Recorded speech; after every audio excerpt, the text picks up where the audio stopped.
So we had a little bit of technical difficulties here the past couple days. Apparently, my microphone has got a mind of its own.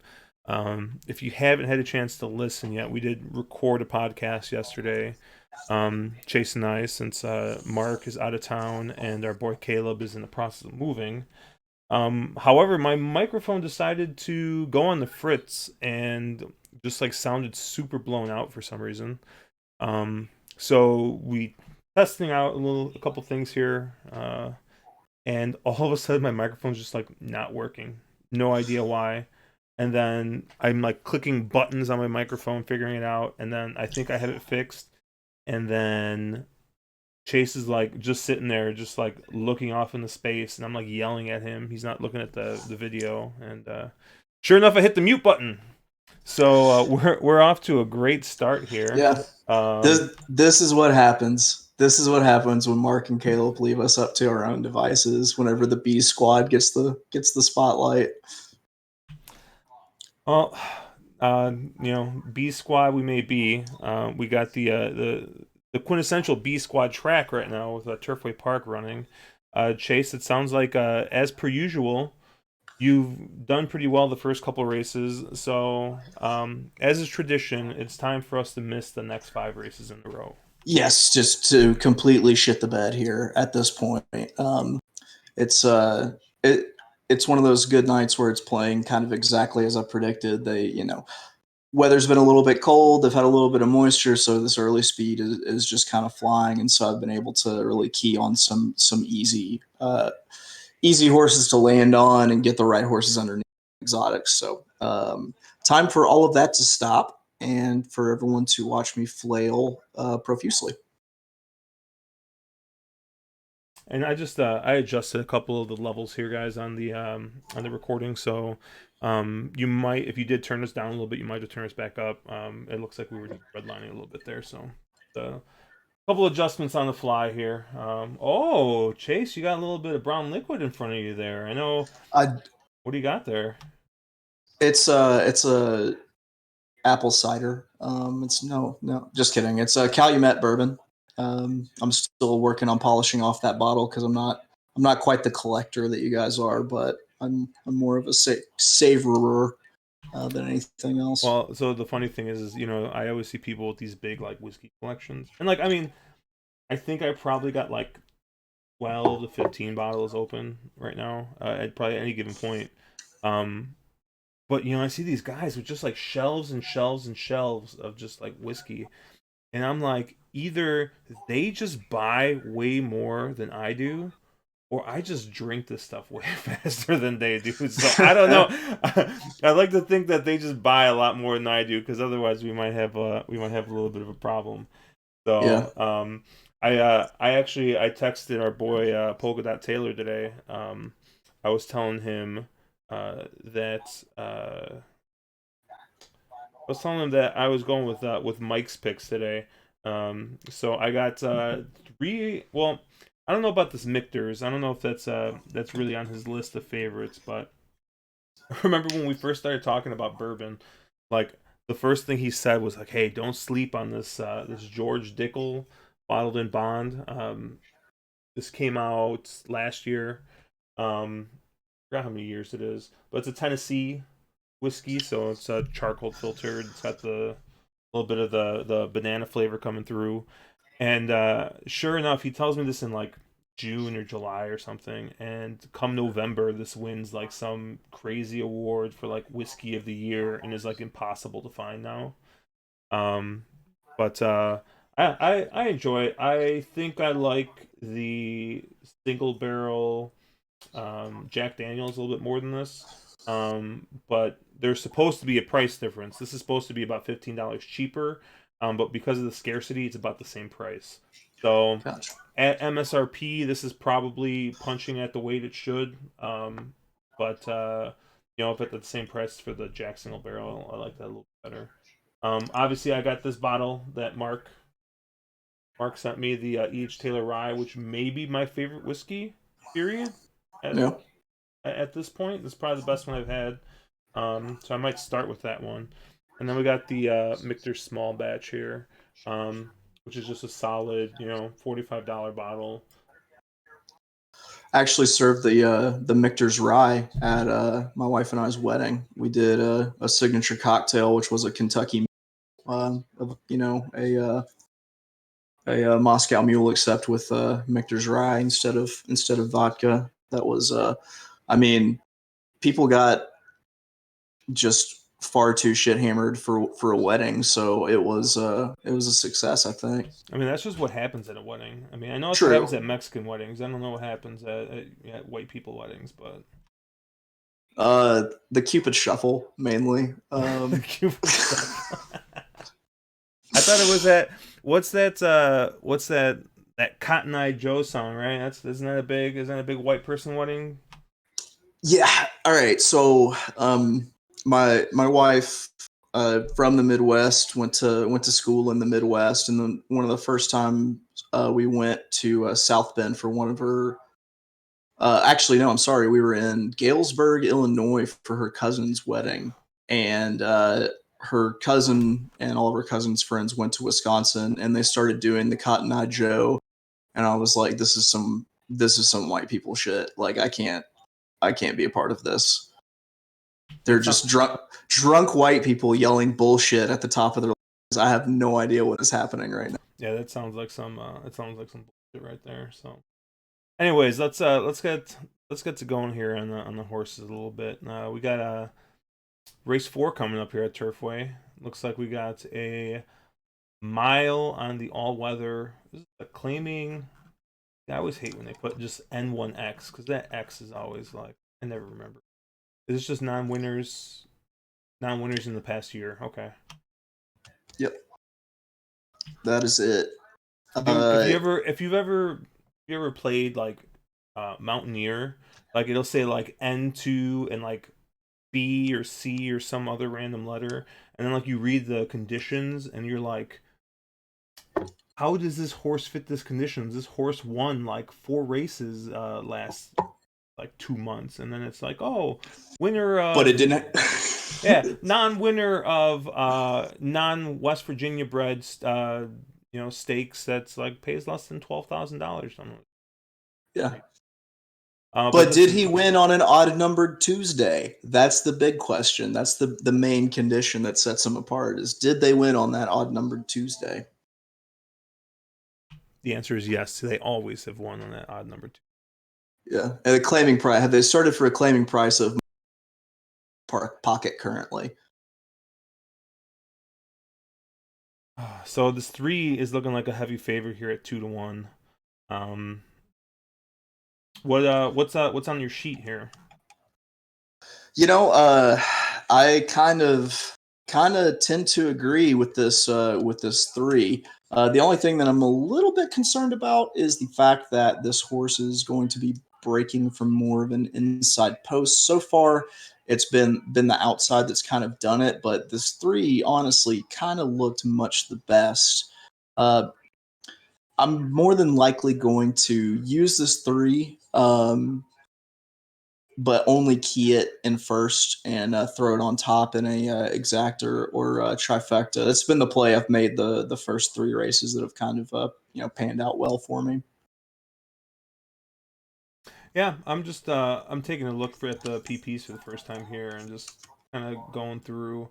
Um, this 9 has got some interesting trainer stats with the sprint to route. Hitting at about 20%. Um, smallish sample size, but I mean it's still 40 races, so pretty decent. I mean nothing really else trainer wise is really jumping out at me. Um, doesn't look like there's many of the big names here in the race. No, More than anything for me, when it comes to playing Turfway, I'm a very optics dependent player, and the optics makes the three look like the clear cut winner. Just I'm looking for early speed. I'm looking for early speed that can sustain it, and I've got a great big Q1 square in the form of the three here. So using that and keying on top over the 9 and I believe also the 10. Let me look at my play. Yeah, Yep.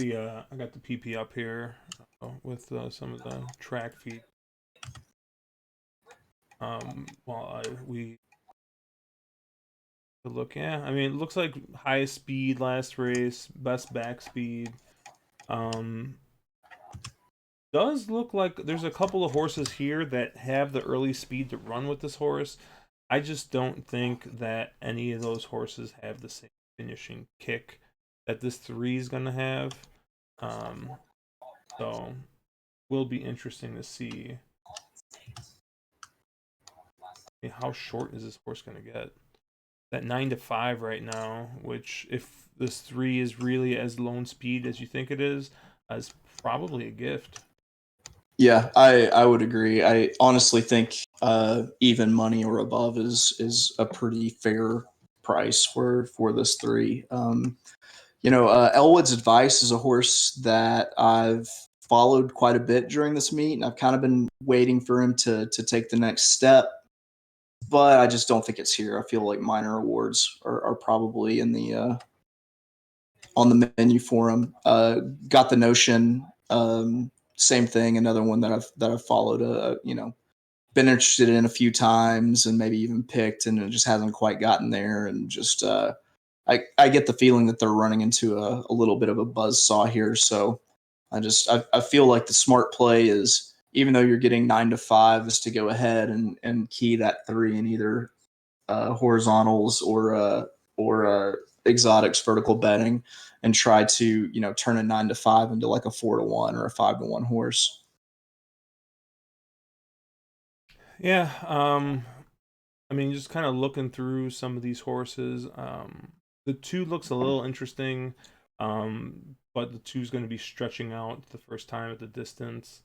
Um, Trainer's not exactly. I mean, he's about average. Looks going stretching the horse out from sprint to route. Um, but Joseph Ramos aboard's hitting at 16%. So it really depends. That I guess what kind of price we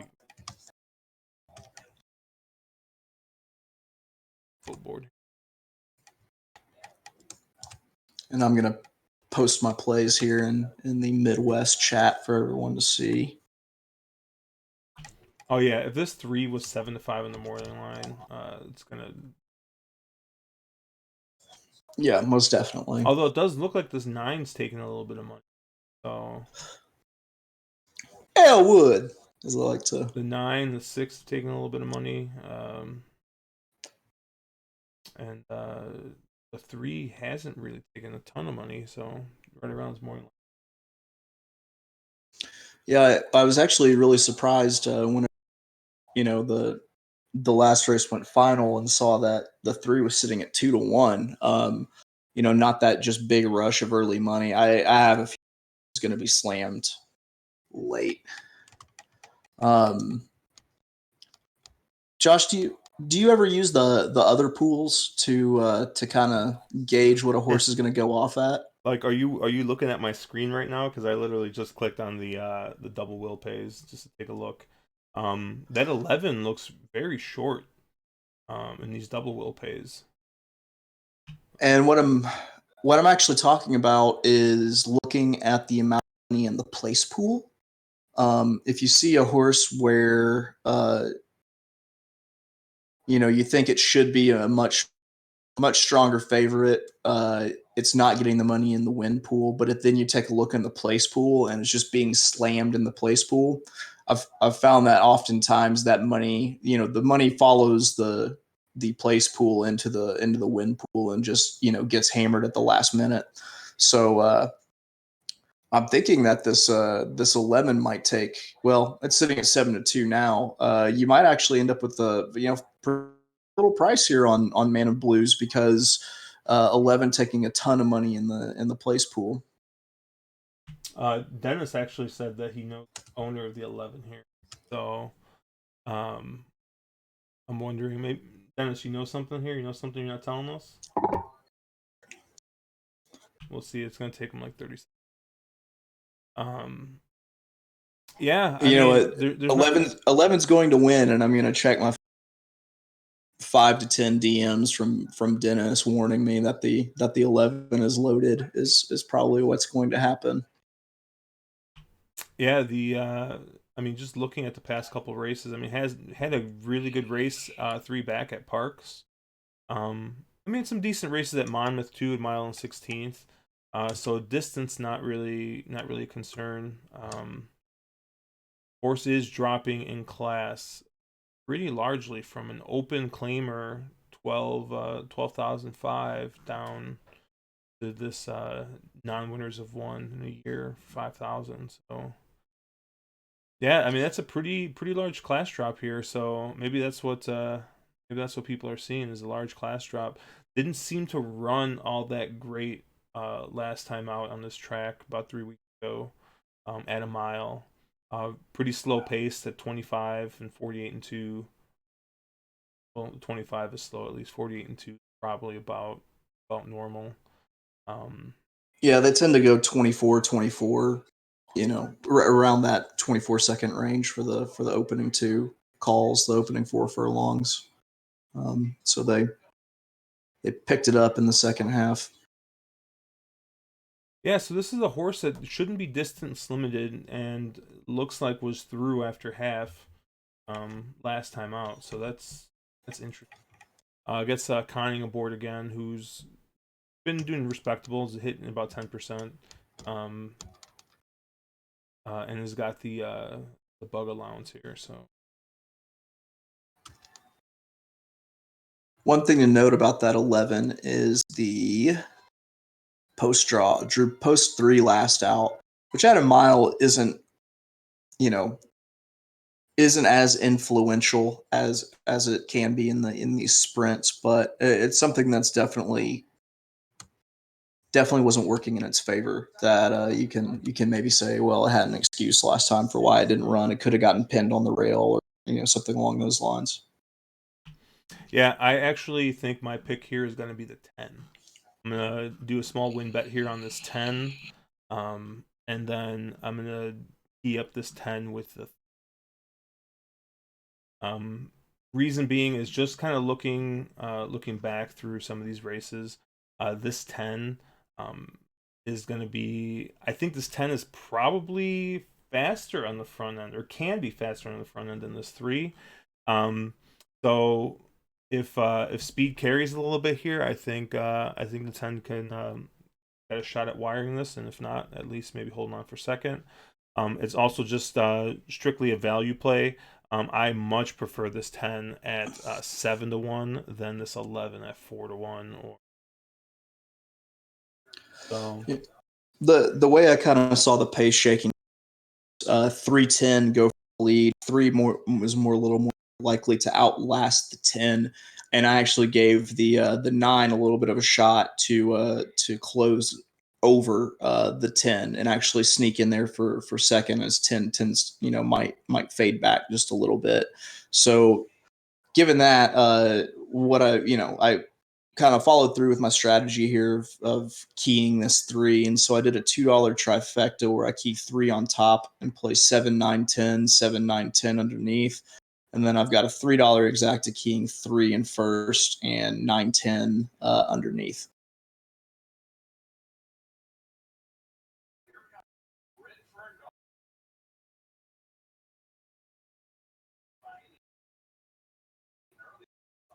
Man, exactas involving this 4 are paying me out of money. It looks like. Sorry, I'm sitting here. I'm trying to figure out how to like Dutch this bet, and then I remembered that I can't do a dollar exacta here. I'm small balling it here tonight. So um, looks like I'm gonna have the 3 over the 10 for $3 and the 10 over the $3 flat win bet on.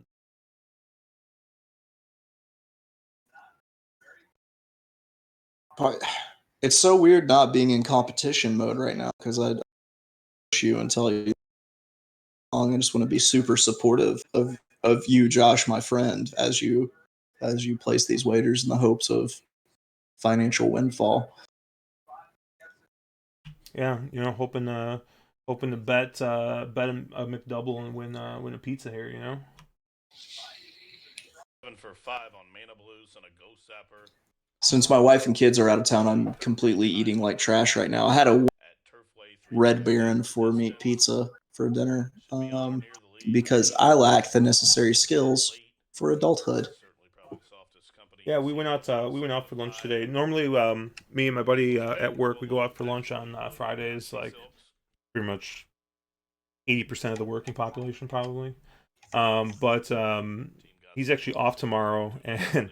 oddly enough, he had some 3 for like 5. Mana Blues is I in. don't know if they were like the Diamond bonus Rider. coupons his mother-in-law In got the gray, for not so quiet buying so man. many gift cards. You know, like around Christmas they'll do that. Hey, spend $25 and get $5 Getting bonus dollars, Granny. whatever. Yeah. So he had like $20 in like Lizzie just like free money, and he's like, "Dude, let's just go out to lunch on Thursday because they expire at the end of the month." I'm like, okay. So we got some pizza. Always makes you real motivated to want to go right back to work when you get back after going out, but better than my usual trip to the liquor store on Lizzie's Friday. Lure. There you go. Shout Looks out, like we are. shout out to my boy Garrett out at Benny's in Montgomery. Coaxed in by assistant starters. It looks like we are Blues 6 loaded tires. into the gate. The red blinkers and white shuttle roll will be spun around the Are you shop guys over the like where yellow are you line. at right now? Because I still get the six loading in.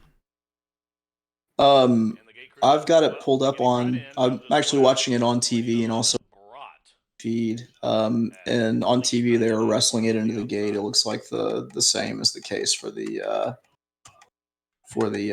They're out of the post. Full field of 12 to go yeah. around. I think we're loaded now. And they're off. They are Yep. racing. Okay. I just want to make sure because I Quick remember start for the favorite sometimes we'd Mana have Blues. a Also feed Lizzie's and Lure being we'd just hard like home not to be the even front, remotely kicking for close. Granny. And there goes Got the Notion's going to try to cross and clear. Looks like Competition will be stretched there looks just like a it's bit. running Got pretty the much Notion back to exactly go. how Got the we Notion thought it is going might to with try to cross and clear. Mana Blues lead has three being the pretty third close position behind back him. from second. Lizzie's Lure 6 is a is little third. bit Looking to march ahead of the field closer to the inside than I as they're moving anticipated. through the turn. Sitting Two getting a Elwood's good back. trip there. Cattails is fifth. Coming off the Rogelio, pace maybe back right to Rogelio the is inside. one of Three those lengths to guys the who back. knows what's up. Not so quiet man, the gray deep on the course. Also brought his way out wide. Advancing up the inside. Lizzie Rogelio's had a Lure good is meet. slowly I getting wouldn't put underneath. past him. There are two in front of Kitten for Granny. Then three A to go jock for that gets Scout. it. That's something you and I And talk they about a continue on lot. up the Yeah, backside. unfortunately, Boys he's towards in the like last of the them worst all. position in Quick racing, quarter of which is 24 seconds chasing flat three up the wide. inside. Got the Notion has the Right. lead. Mana Blues now is off his inside and right And it doesn't outside look in like he's front really left there holding in that horse second. back. Three wide is Lizzie's I Lure. think he There's a margin of is 7. probably going to Back fade, but to I Elwood's am Advice, who often is the closer wrong. fourth. Out wide, brought the big long shot in the Yeah, we'll gray. Not see. so We'll quiet see man. if the speed Half carries miles, here 47 and 4. because it Got looks the like the Notion tens still there. Mana getting Blues, a some favorite in space. deep water at 4 to 5. The whip comes out. He's not responding. I think About to he's get turned off, that and 3 Lizzie's loose yet, Lure. but let's Pick see. break of 6 back to Elwood's Vice as they run to the top of the home stretch and Got the Notion will whip them in. Got the Notion in If front Vic was by 3. announcing this, he'd Lizzie's say Lure to this the is over, outside. Mana Blues to the It inside. might be. The inside comes which is worrisome. Elwood's Advice in the gray. Not so quiet man as they're inside the final. Florence Furlong and it's Got the Notion still Oh there. no. Up on the Good outside. call, Lizzie's Josh. Lure. The show Thank money's you, in danger on the favorite Mana Blues. Down to the dude. wire. 3, get Got the up for Notion. second. Got the Notion No. Oh wins. well.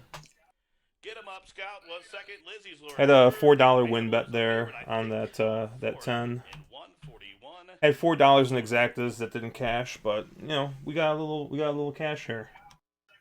Yeah, that was definitely a good call. I really kind of thought that the 3 would make a run at him, but it just never really seemed to. He just kind of seemed to lose interest almost whenever they got towards the stretch and 10 was able to open up. After running a pretty quick half for by Turfway standards, a little shy of 48 seconds. Yeah, I mean that third quarter was pretty slow. It looks like about 20. Is it about 25 seconds? So, but yeah, that I don't know if that second I don't know if that second fraction got to the 3, but I don't know. I really thought that it was just going to be a duel between the 3 and the 3 and the 10 there. I didn't really see And the 6 getting involved so early. I mean, the 6 is an E8 horse. I just didn't think that he was fast enough to really keep up, and I guess he really didn't. I mean, he was forced to chase 3 wide the whole time, but I don't really think it factored into the pace scenario much. It didn't really affect the 3 at all. But yeah, so we'll cash a win bet there at 9-1. Feel like I got good value there, and we'll move on to the next race there with a little bit of profit. Yeah, I've got my sheet is AAAB through the pick 5, so 12-10 would cash the pick 5 on the old wolf sheet tonight.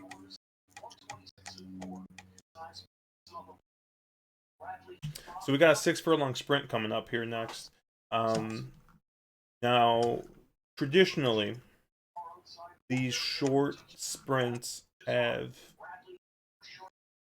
and I could be wrong, but they seem to usually favor the outside. It does look like that's the case here. But in the past week, it seems like the rail has actually started to turn on. I didn't really watch much last weekend on Saturday, so I wasn't really able to. Wait, was it Saturday? I didn't really play much Turfway last week. Normally I play it every day it runs, but last week I had other commitments and didn't get to play it as much. So I didn't really see how it played last week, but it does look like, at least from the Briz figures here, outside pressers, it said, seem to have been where you want to be, but it seemed like a pretty even distribution of winners between E and P. Yeah, it was very much a closer's track, but you are correct. It was more of a outside post favoring track last week. Is kind of what I was seeing. But when it gets warmer is when the rail starts heating up, for lack of better terms, kind of like you said, where it, when the weather is a little bit warmer, it doesn't necessarily depend where they break from as much as what the running style looks like. So you have horses coming from off the pace from everywhere on the track. So what are these scratch? The 13 and the 14, so the AEs are the only scratches here. And the 2. Oh, the 2 as well? Yep.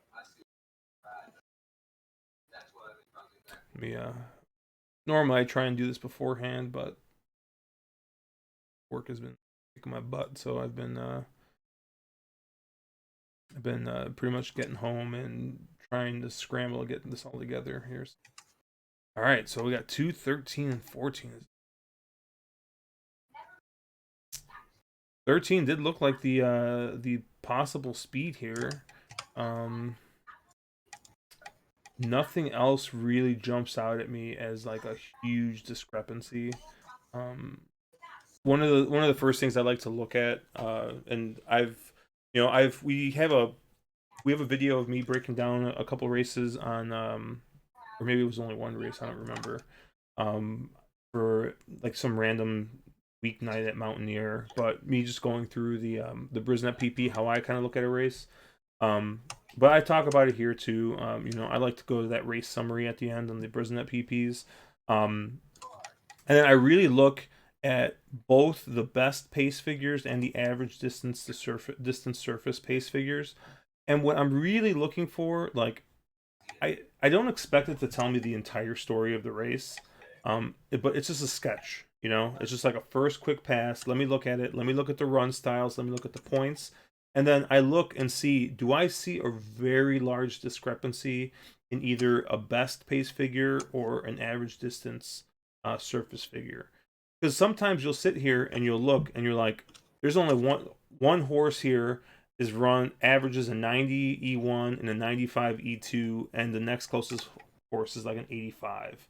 Right. I'm like, that horse is going to get out and is going to get loose. I don't care what the E figures say or what the Kieran points say. On straight raw pace figures, that horse is just faster than In this race, the 12 does look like it might have a little bit of pace edge on the rest of these horses. Um, Definitely does have a bit of that closing kick too, compared to the rest of these horses' races on the average. So I This horse is at 4 to 5 right now. I would assume it to stick around there or close to even money. Um, Speed figure wise, though, this horse doesn't really tower over the rest of the field, but I think outside post is listed as an E type, but really in this field is probably more of a. Uh, it, I don't have optics in front of me, but I would guess that this is one of those probably Q1 squares. Yep. Yeah. So just looking at that, I'm sure this 12 is going to take a ton of money. Um, and the first thing I think of when I see that is I'm like, okay, let's assume the 12 wasn't in this race. Who's the next horse up? Who could either possibly beat this horse, or is there a horse at long odds I think who might finish second that I can pair up with this 12? I kind of opted for the Turfway special here with boxing up the three of the outermost posts, just in case something crazy happened. But I wanted to press my opinion and play the 12 over the kind of that big price horse that I think could get up there into the mix, which was the 10, Be My Doctor. Um, that looked like a looked like a definite play where I could get a spicy little trifecta going. One of the few P's in the race. Going to have a little bit of pace running into it through my own handicapping for pay for class, for workouts, for speed and everything.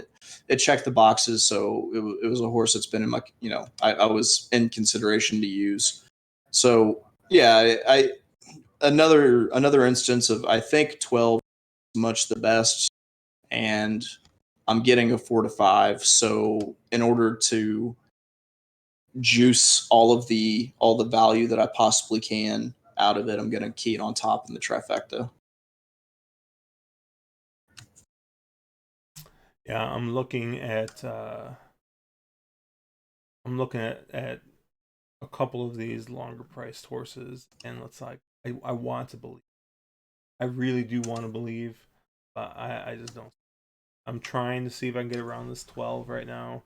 Um, but I'm just not, at least from my first pass here, not really seeing any way around it. Which means that this 12 has got no shot to win, because anytime I like a horse that is like less than like 9 to 5, I swear I'm at like a 15%. Why I don't normally take short price horses. I just don't. I'm not good at betting them.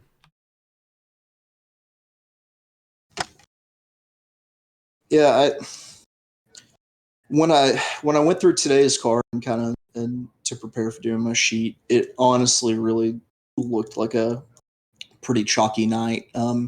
Granted, got to say kudos, Josh, because you got a horse at, what did he go off at, 7 to 1? Probably more than that. 9 to 1. 9 to 1 because he paid around 20.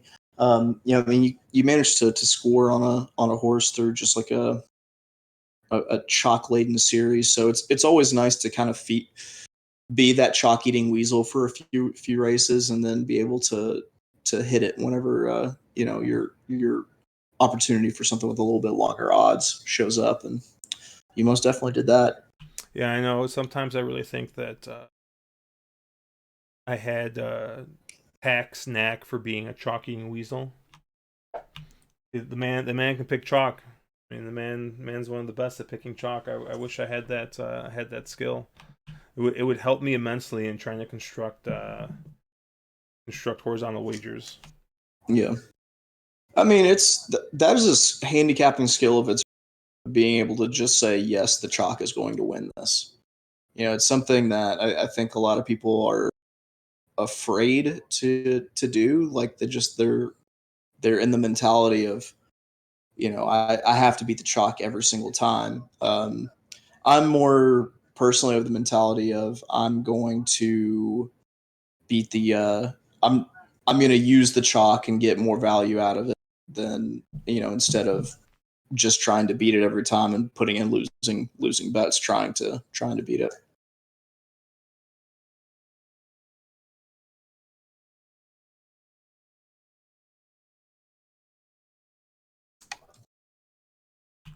So, I know we talked a little bit yesterday about the fountain of Fountain of Youth coming up at Gulfstream.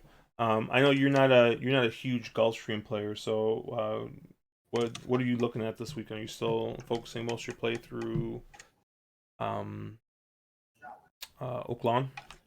Yeah, that's going to be it. I'm starting to the opportunity to make some money is there. I'm certainly not opposed to putting in a couple little bets at uh, Gulfstream, especially given the fact that we kind of went through the card and identified some things that I still haven't seen morning line odds, of course. So don't know what the prices will end up. But we had identified a couple of horses that I feel like might be some good prices to just take a couple flyer win place bets at.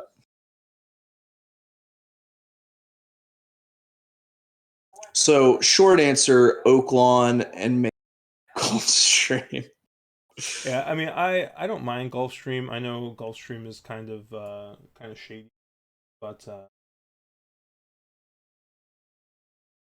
yeah, it's I don't feel like I do like too badly there. Let me pull up. I can pull up my um and see if maybe looking at this through rose tinted.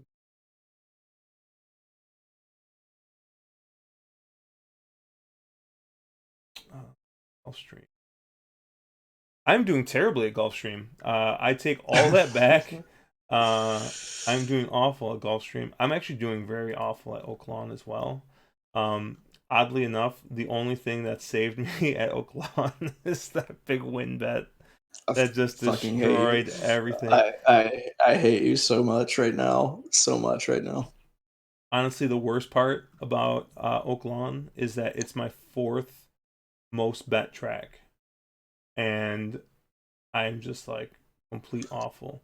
Um, That kind of surprises me, especially how pace dependent you are, because I feel like to most of the dirt tracks that are running in America right now, that is one that is so very pace fair. It feels like where you can actually get a pace meltdown where there should be a meltdown. You can get a pressing type horse home where it seems like you should. Sometimes, don't get me wrong, this meet it's played completely just off the wall bonkers where you don't really know what to expect. But yeah, it seems like a track that you'd really do well at if you spend a lot of time focusing on it. That's the other thing, you have to focus on it a lot because especially with the amount of talent that's at Oaklawn right now, you have to kind of be plugged in, and you're a man of the world. yeah, I'm pretty even across the top four tracks I play. My most handled track is actually Sam, and then Fairgrounds is not far behind that. Then Turfway, and then Oaklawn, um, and then comes Santa Anita, which it looks like I should never touch, and Gulfstream as well. I'm not even not even sniffing the takeout at these tracks. I'm actually turning a profit at 5 tracks or 4 tracks, um, with some sizable sample size. So I actually was having a decent month, and then I think I just went crazy at Santa Anita one day and just I think I went over because It's a bad track to try to beat the chalk. That's for certain. Yeah, and oddly enough, it seems like my exactas, uh, the which is probably my second, if not my most handle usually for my type of play. Um, this month I'm turning a significant loss at. Well, I'm probably right around the takeout, negative 15% on that. But turning a profit on win, turning a profit on doubles, turning a big profit on pick threes, which is odd. Um, so it's just kind of weird to that what is generally my bread and butter of exactas turning such a huge loss at when I'm profitable everywhere else. I've been doing so well with trifectas lately that I'm waiting, just waiting for the eventual downturn where it's one of those things about being a versatile player, being one who likes to live exotically, is that you have to be prepared to miss a whole lot, because sometimes, even with great structure, just shit happens, and a horse that you need to get into second or third just won't quite get there. Like at Oaklawn earlier, I missed a really good superfecta just by Bob, which was the horse that got up for third. I needed in fourth, and the horse I needed, that finished fourth, I needed in third, and you just kind of have to be prepared for that. So been running pretty hot with trifectas, exactas lately. I'm just it's only a matter of time before I just get bit in the ass trying to get cute with this with my trifecta play. Yeah. The funny thing about fairgrounds is I think last week, um, I'm still I mean I'm like I said I'm still turning a profit at fairgrounds, but last week I think I had like on oh crap, what was the race last week? What was the big race that The was last week? Was there a Was big the Risen race? Star? Was that last week or was that 2 weeks ago? That might have been 2 weeks ago. Okay, never mind. Uh, but either way, I think last week, dude. Oh, you know when it was? It was this week. It was Sunday, or Saturday, or Monday and Tuesday this week when they ran the special Oh, the cards. Mardi Gras Dude, card. Yeah. I just got annihilated. Like, so I'm actually interested to see if I took that out, how well I was doing at fairgrounds. I must have just been ordering it. But yeah, I don't know. Fairgrounds had that stretch of rough weather, and I was able to capitalize on it. Make up some ground on my year. So As you should, as a keen observer of track bias. It's, uh, it's one of those things where people who don't really subscribe to track bias, or maybe play a bunch of different tracks and don't really actually watch very much, always say, oh god, I hate wet tracks, I hate sloppy tracks. I love sloppy tracks because all it's going to do is make a bias even more evident. And you have to figure it out early, and you have to figure it out before everyone else does. And if you do that, then there's a ton of money to be made on tracks like that. As soon as everyone figures it out, though, that's usually as soon as they away. yeah. Anyways, I'm pulling up Gulfstream again because it looks like they finally updated the fine. Let me see what. Oh, okay. Ebscon's not going to be that big of a favorite. I thought Ebscon was going to be super short. Looks like he's only 3-1, or she's only 3-1 on the morning line. I started listening a little bit back to our podcast, and then like I started thinking, I was like, I think this horse is going to be a huge favorite here. Hey Kitten is at 20-1. Um, so I'm very interested in Hey Kitten there in the race. What about Stunning Sky, my maker horse with Paco in that race? Stunning Sky looks like they are at 10-1 on the morning. Bingo. Yeah, I will play that horse. More than likely, I'm going to. It might only be a base wager. I hate gold, but I will play that horse. Oh, this is the first time that you got to. I wanted to class up the proceedings here, so I put on my very best old Seagram's gin shirt. Oh, nice. Yeah, look at that. That's used to work in a liquor store swag. Dennis is a huge favorite, a huge fan of Spice's Nice and the Philly race. Um, that's that Todd Pletcher horse we talked about a little bit yesterday. And that horse is the morning line favorite at 7-5. So the other horse I was interested in was Tonalist Shape, the 9, and that's at 7-2, the second choice. So Bayerness is 9-2. And then we got a bunch of long shots. But I really think that I'm going to go through the sixes. What about Emily's Oasis? Emily's Oasis is going to be 10-1. That might be another little flyer I take. Now, the big question is, what is our boy Fergal Lynch? What are the odds on Caribou Club?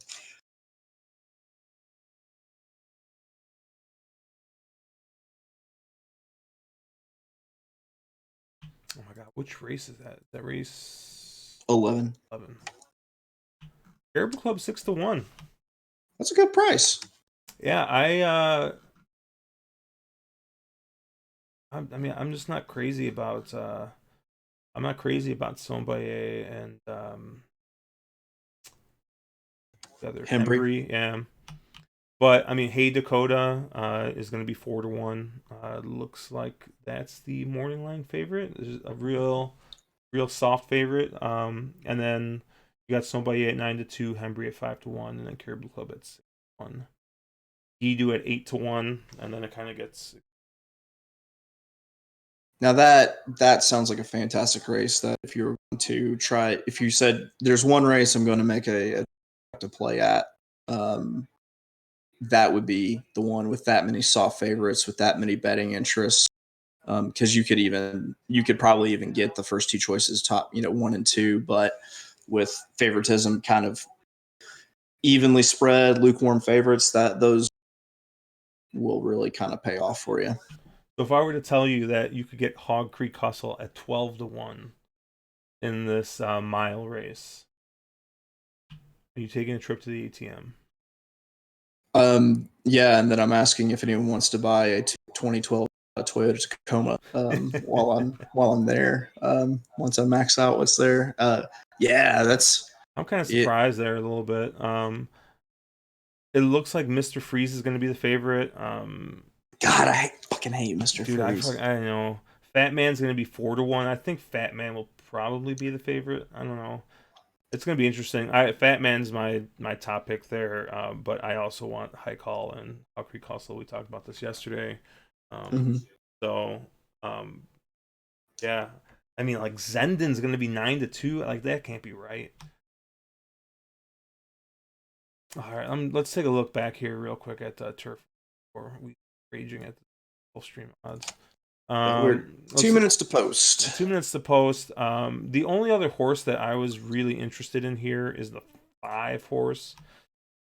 Or sorry, not the 5 horse, the 9 horse, Holy Bully. And that's strictly, once again, going to be kind of a pace play. Is going to have a bit early speed, but I still think the 12 could be faster. I mean, I don't know with these maiden races. But at 6 times the price of the 12, I'm willing to pay to find out. So I'm gonna make a even. This is strictly 100% action bet. This is not. This is probably just gonna be a $2 bet just to have a little skin in the game here. There you go. Yeah, I'm pretty happy with my trifecta play. 12 over 9, 10, 11.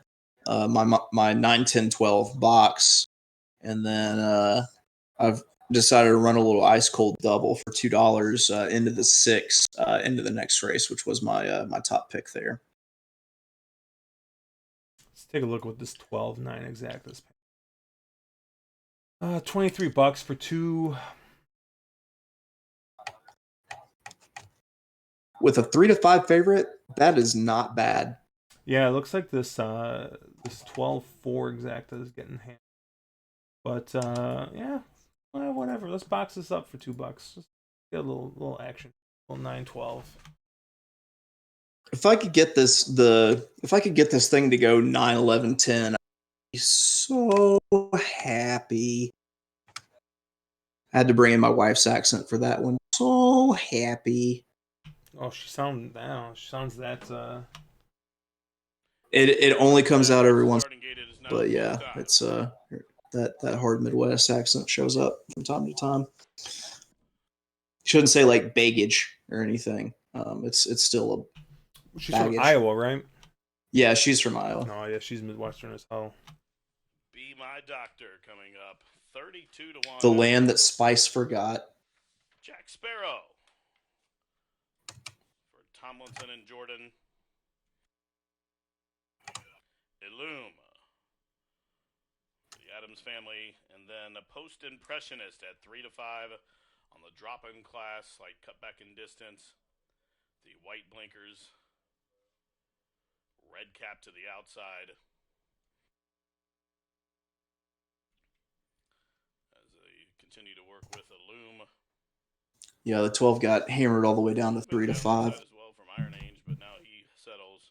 And this 9's taking a little bit of money, but I think it's going to even out around here, 5 to 1.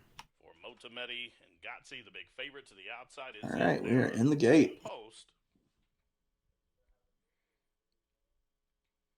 And they are racing. Good beginning for the favorite. Post Impressionist jumped well from between horses. Illume's hard hustled, intent on getting the front. Meanwhile, yeah, is engaging as well. Very much faster. From the high draw, Post Impressionist trying to clear, but his those horses look like they're moving. Come on through. Illume could not quicken up as they continue to run up the backside.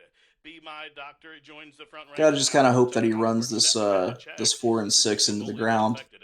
The longer they hang around, the it doesn't look like he's really let 12 go though yet. Yeah, it looks like he's pulling my 9 up, or Brand is at the back of the pack.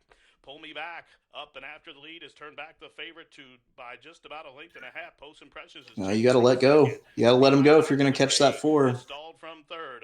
4 lengths back. Just let him get loose. Comes out on that one. Sky loose. Continues to race wide as they race to the top of the home # stretch. Sky loose.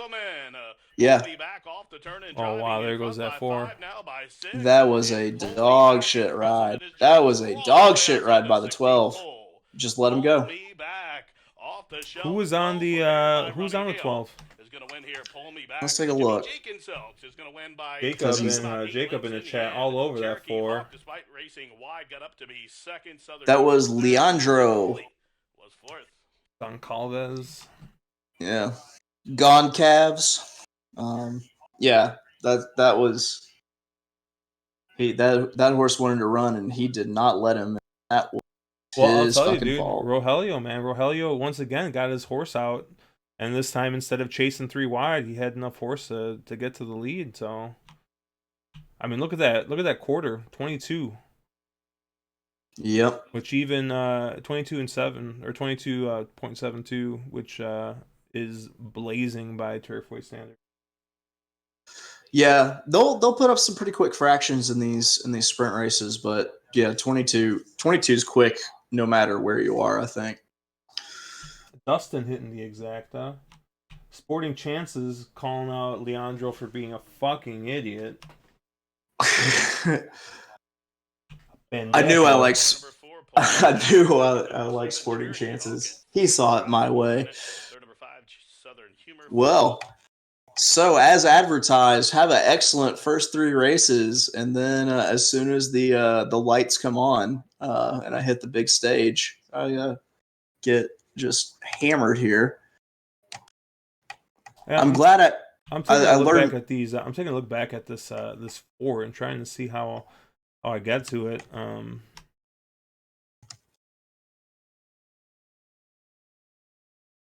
Wasn't even on my radar.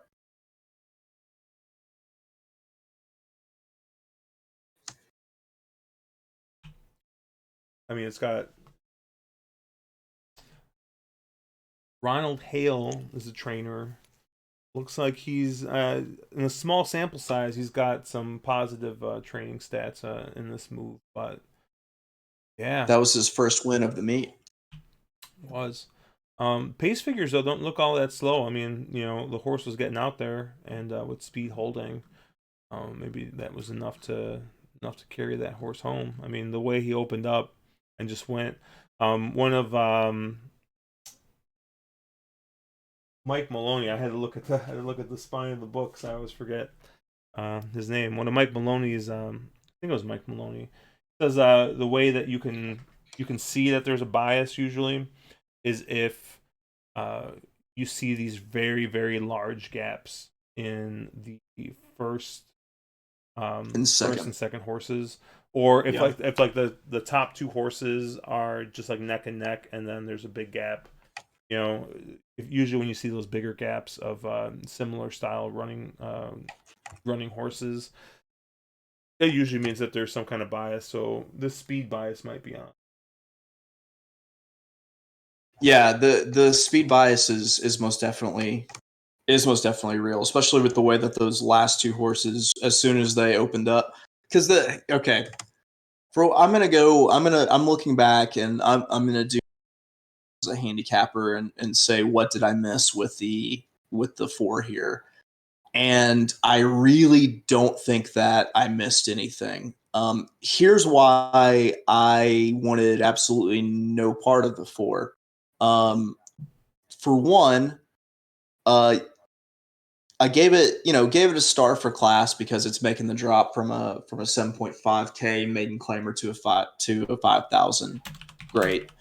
The works though. I'm looking at the works and I'm seeing that there hasn't been a published workout since November 29th.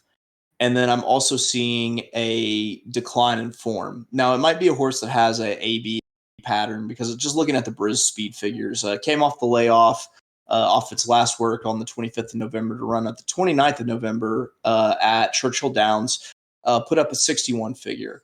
Then, without any workouts, popped to 67 in its first run at Turfway, and then drops all the way to a 51, showing that there was a speed duel. So when I'm looking at workouts, if I don't see uh, published works and I don't see that the horse has continued to improve each single start since there was a published work, because sometimes they will train these horses into shape work or race them into shape as opposed to working them into shape, and it had all the makings of a horse that was going off form, hasn't been worked in a while. The speed figures were there, and it was out of a productive mare, but those works were enough to scare me off of it. And looking at this, I'm even angrier at Leandro. Like, don't let me catch you outside of the come and go, the Circle K, whatever your local gas station is, Leandro. Because if you would have poked a nose out in front of that fucking four, it would have quit. That is a horse that has a illustrious record as a horse that quits. So those are the ones that you can't just let get out there. With the lead, they're going to keep going, but as soon as you give them a little bit of pressure, get a little bit in front of them, horse is done. So, Leandro, yeah, right there, buddy. That's for you. I don't normally get this mad at jockeys, but I'm chock full of Sudafed and whiskey at this point, so I'm there. I've made it there, Josh. So I mean, not to be a downer, but I did. This horse used to be trained by Cody Davidson. Uh, did pass away 2 weeks ago now. He was in that like weird accident where his girlfriend jockey Megan Fadlovich was in a car accident and he went to help her and then he like fell off a cliff. Some just like crazy story. And like My just like God. yeah, dude, it just like got me thinking. Like I don't like Megan was in like critical condition, so it does look like she is recovering. But yeah, I just like it was just weird because I seeing his name in the PP and I was like, oh crap, I forgot about that. And I never really realized what happened to Megan. That's I never really paid. Oh, you Certainly. cut out there. Are we better now? Yep. Okay. Yeah, I never really pay attention to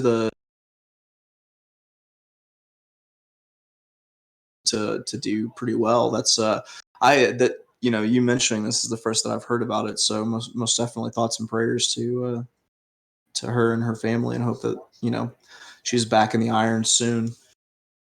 Yeah, they I'm not one to like push donations or anything, but if you Google, you'll be able to find her like got a GoFundMe up there.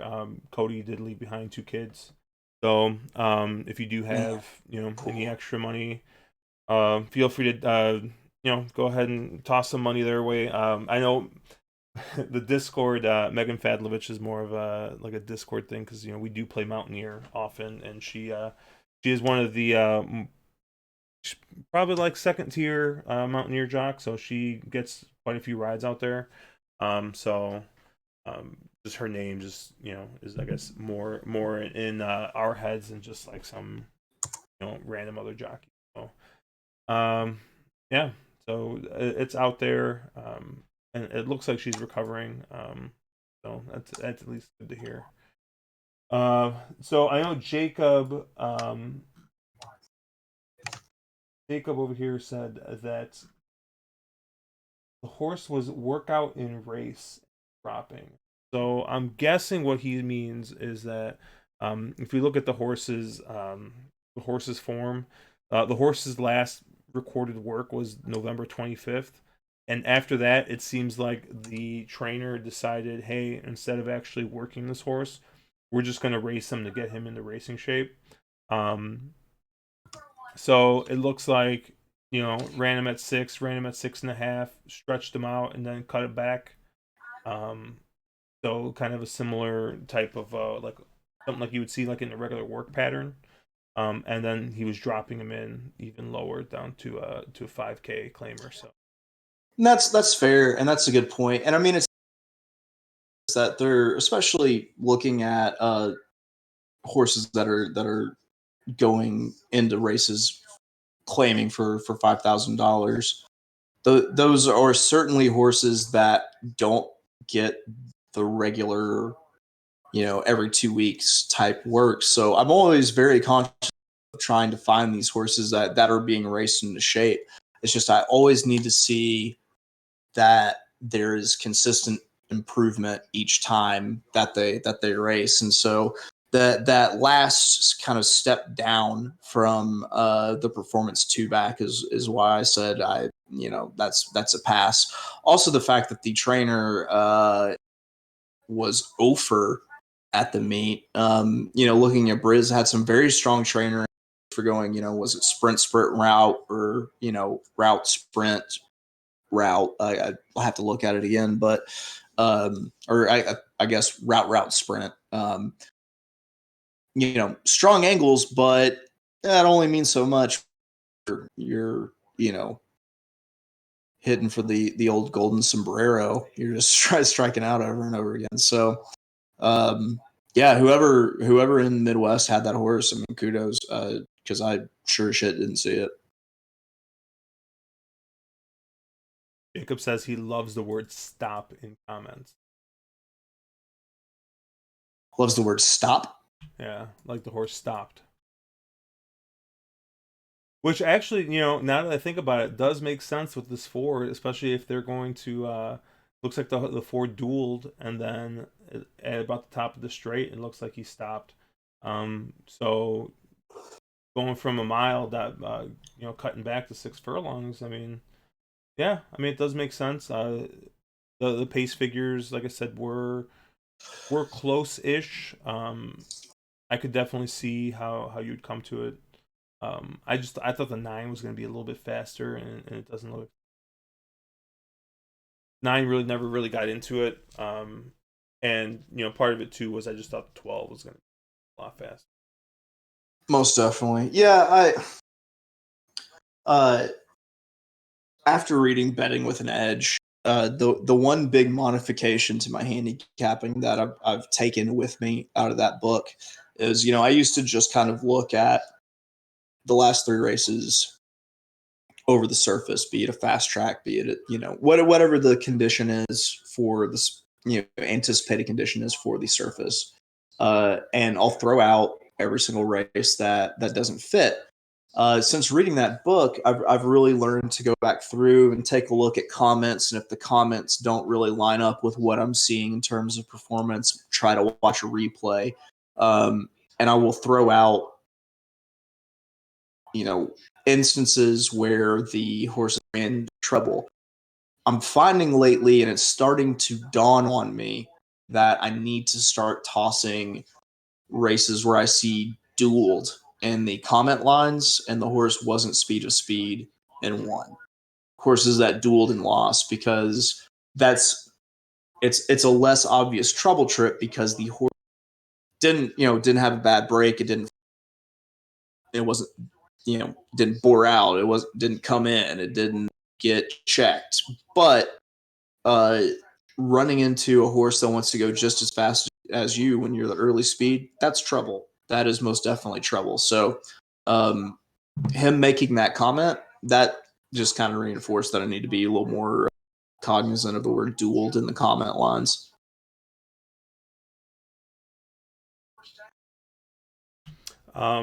Yeah, I actually really like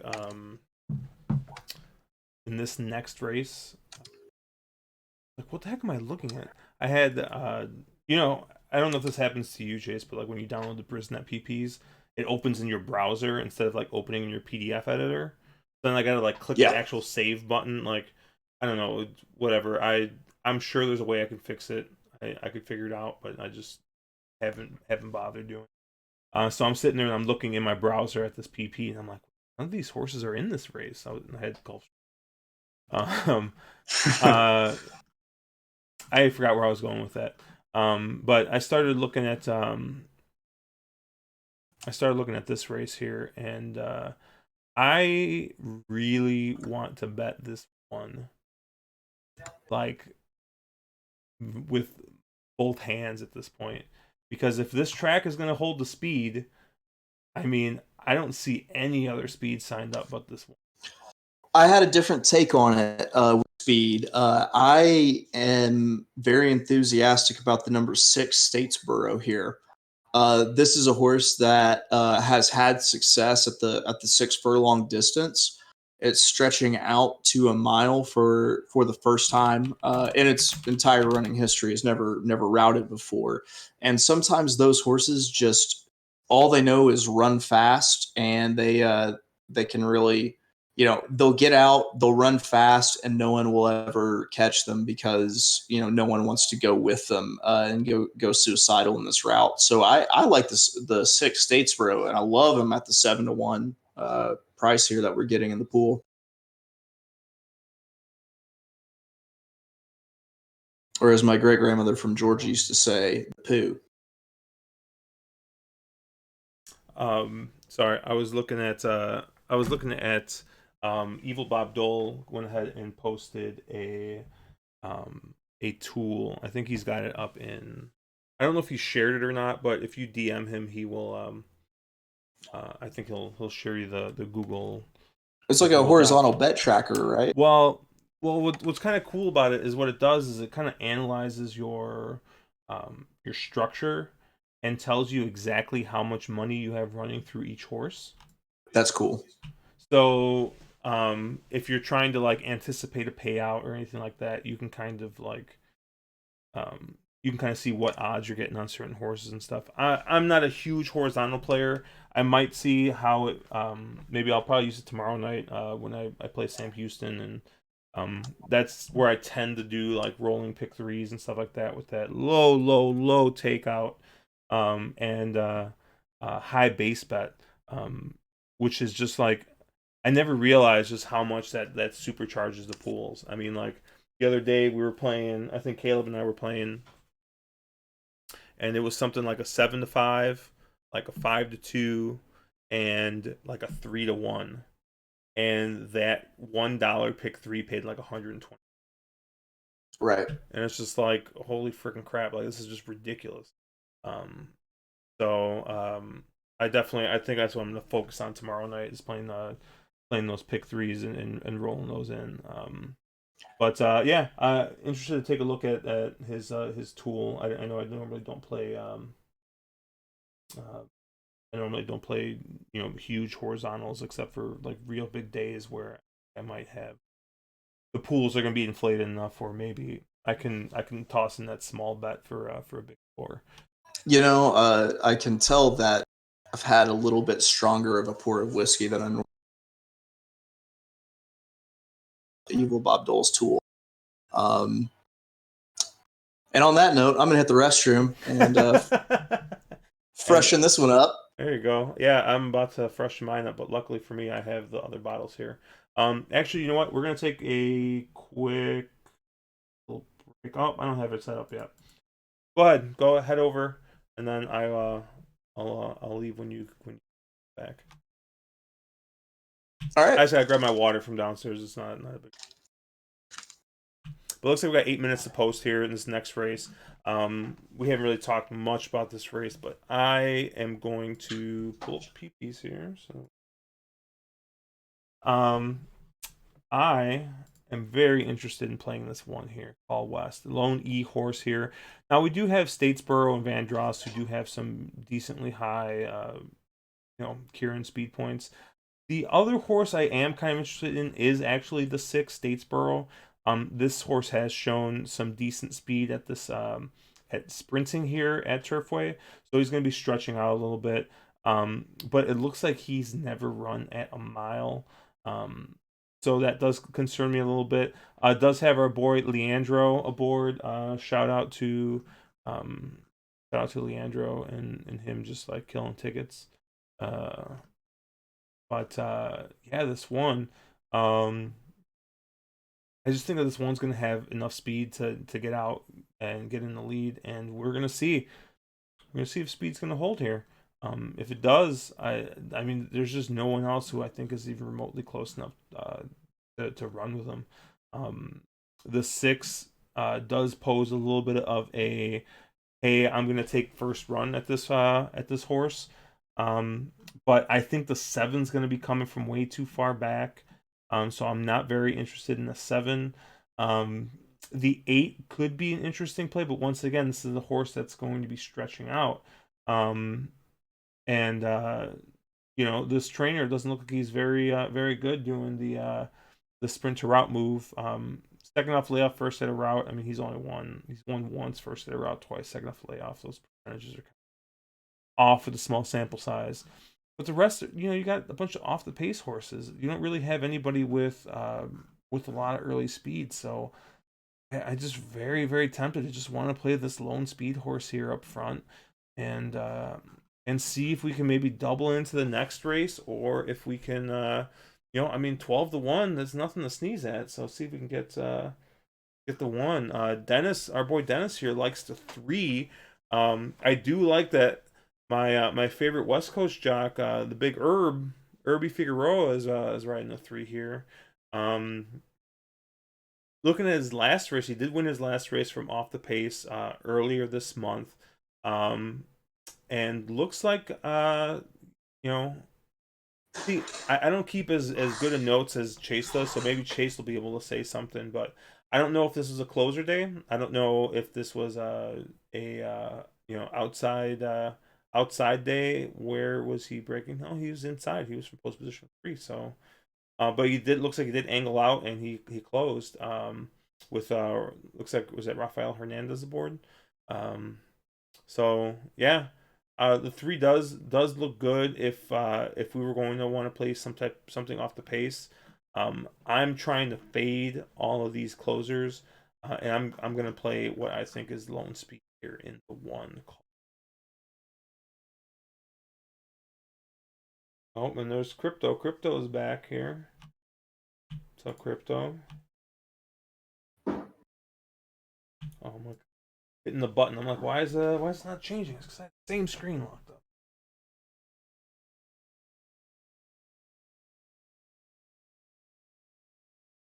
Let's see if I missed. Yeah, Sporting Chances did bring up a good point, that we have seen some track changes here. Um, so that might be something to watch out for.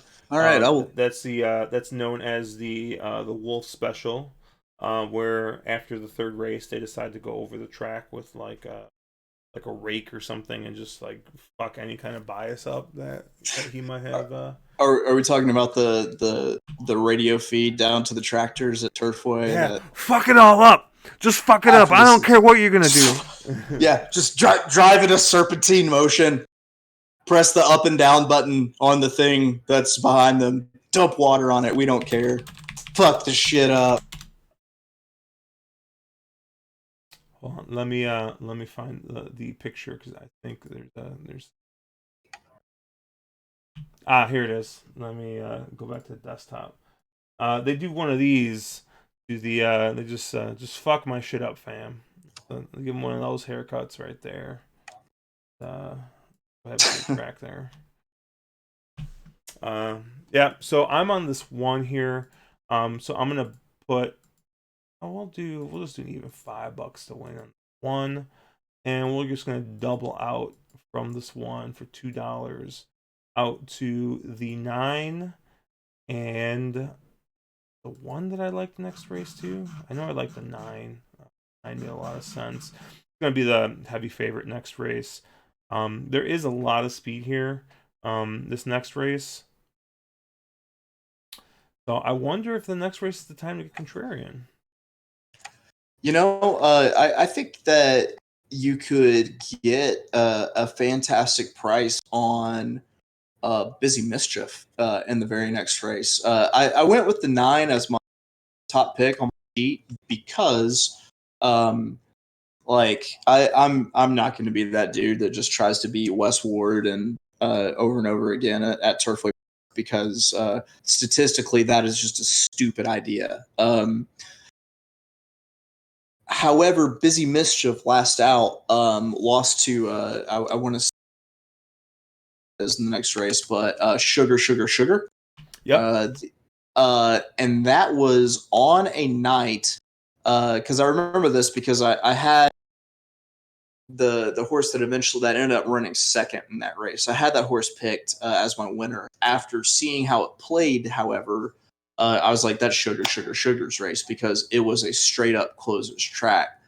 Busy Mischief had a terrible track bias that it was running into. So Busy might run back at a run back in a much better way than anticipated, and could give you a price versus that 9. I really feel like that could be a great race for key 2 horses in first and second, and maybe go Bingwa Busy, and then throw some closers underneath. Yeah, I'm gonna go with the 1 here. I'm going to play the 1 into a double with the 4, 5, and 9 next race, and I'm gonna do a 2x. So I'm doing it for $2 flat, and then I'm gonna come back and do another $2 double straight 1 into 9. The 9 is super short next race, so I am just doubling my bet there just to see if I can get a little bit more money here. But I do love this one.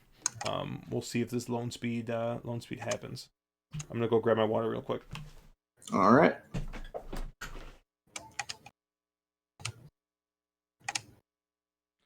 Hey everybody, now that Josh is gone, it's me running the show solo. It's the day that everyone really wished would not come around because I'm not to be trusted. So, it's a hardcore journey.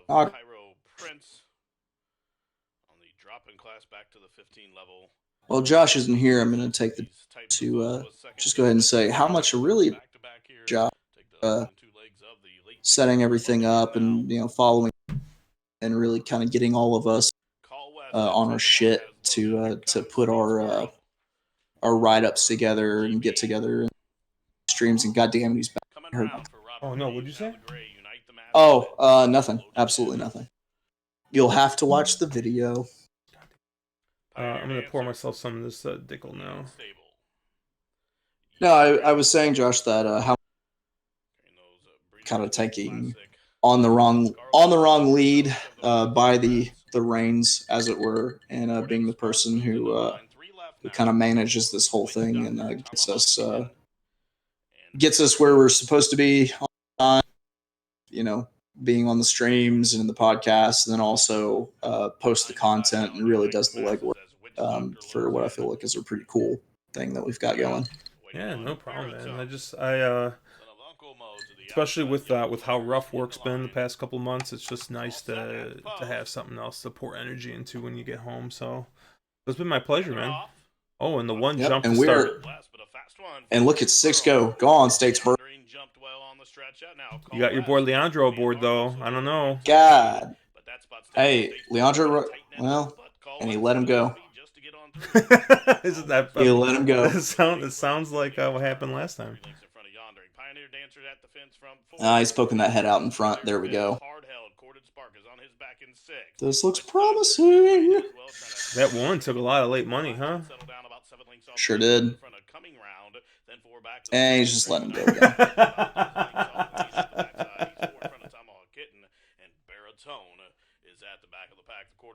I think he's still got plenty of horse, though. That was a pretty slow opening quarter, especially for a sprint. A sprint horse, I should say. Nope, just letting him go. God damn you. No, he's coming back. He's coming back. Oh, he's letting him go. No, he's coming back. There we go. Fire. Get after that horse. Get him in a drive. That's where I start doing the. Get after him. Get after him. Just one time. Just one time. As they race towards the top of the home stretch, and Statesboro will spin him in. Hold him off. Turn in front by 2. Here's Leandro! Pioneer Dancer exchanging bumps down the far outside. Here comes Unite the Masses. Long shot. Tomahawk Kitten is going. Oh no! Where's Tomahawk Kitten come from? God. No! Where did this guy come from? Oh my God! Oh. Andrew! And the favorite Unite the Masses narrowly holds off the long shot. Oh, the favorite comes in. Either Pioneer Dancer and Witch Doctor in 140 and 4.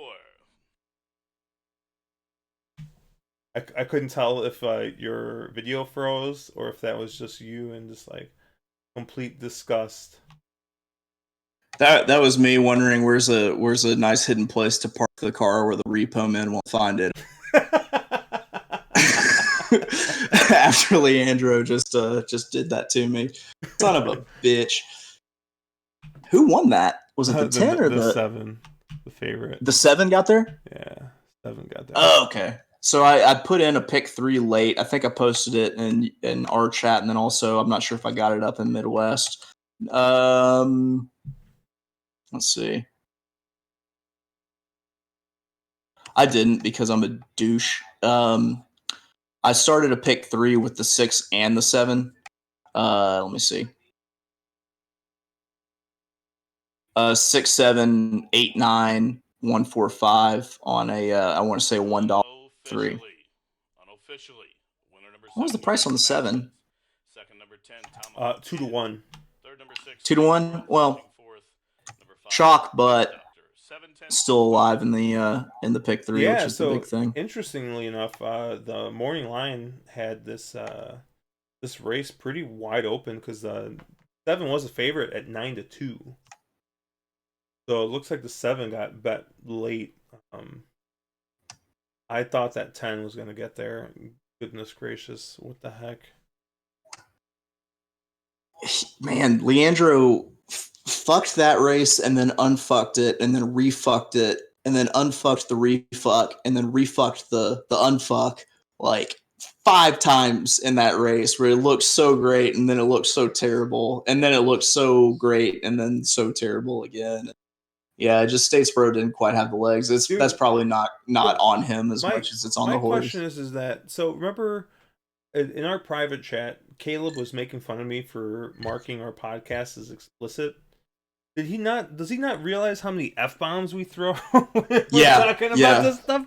Like, oh goodness. Yeah, look, it didn't melt down. I can't believe that everything came from off the pace there. I'm kind of surprised. Maybe the track's changing again. You know why it's changing? Because it's race 6, and that's when they pipe down to the tractor. Number 7, Unite the Masses, a 4-year-old Gray-Owned gelded son by Cairo Prince. Out of the D-Wayne, fan base. D-Wayne, do you copy? Happy D-Wayne, I'm going to need you to give a hard by the hard Rubik's A Cube effing table. to this here track. Brandon Cohen, trained by Karen Whittick. Don't want people too comfortable. Rogelio Miranda with a riding double. 2 straight wins for Miranda. For Unite the Masses, a win here on the drop. Oh my god, there's an entire subreddit for just fuck my shit up haircuts. You gotta be kidding me. 10-6-5 unofficially.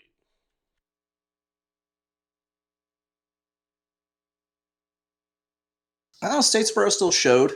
Tomahawk Kitten got in there. I picked that horse to win not that long ago, and it ran a real race. I want to think ran second. So good to see Tomahawk Kitten get there. I wish I would have bet Statesboro to show now. Oh well. So we're on to the Bingwa Busy Battle race. Who you got, Bingwa or Busy? I don't got either Or of them. sugar.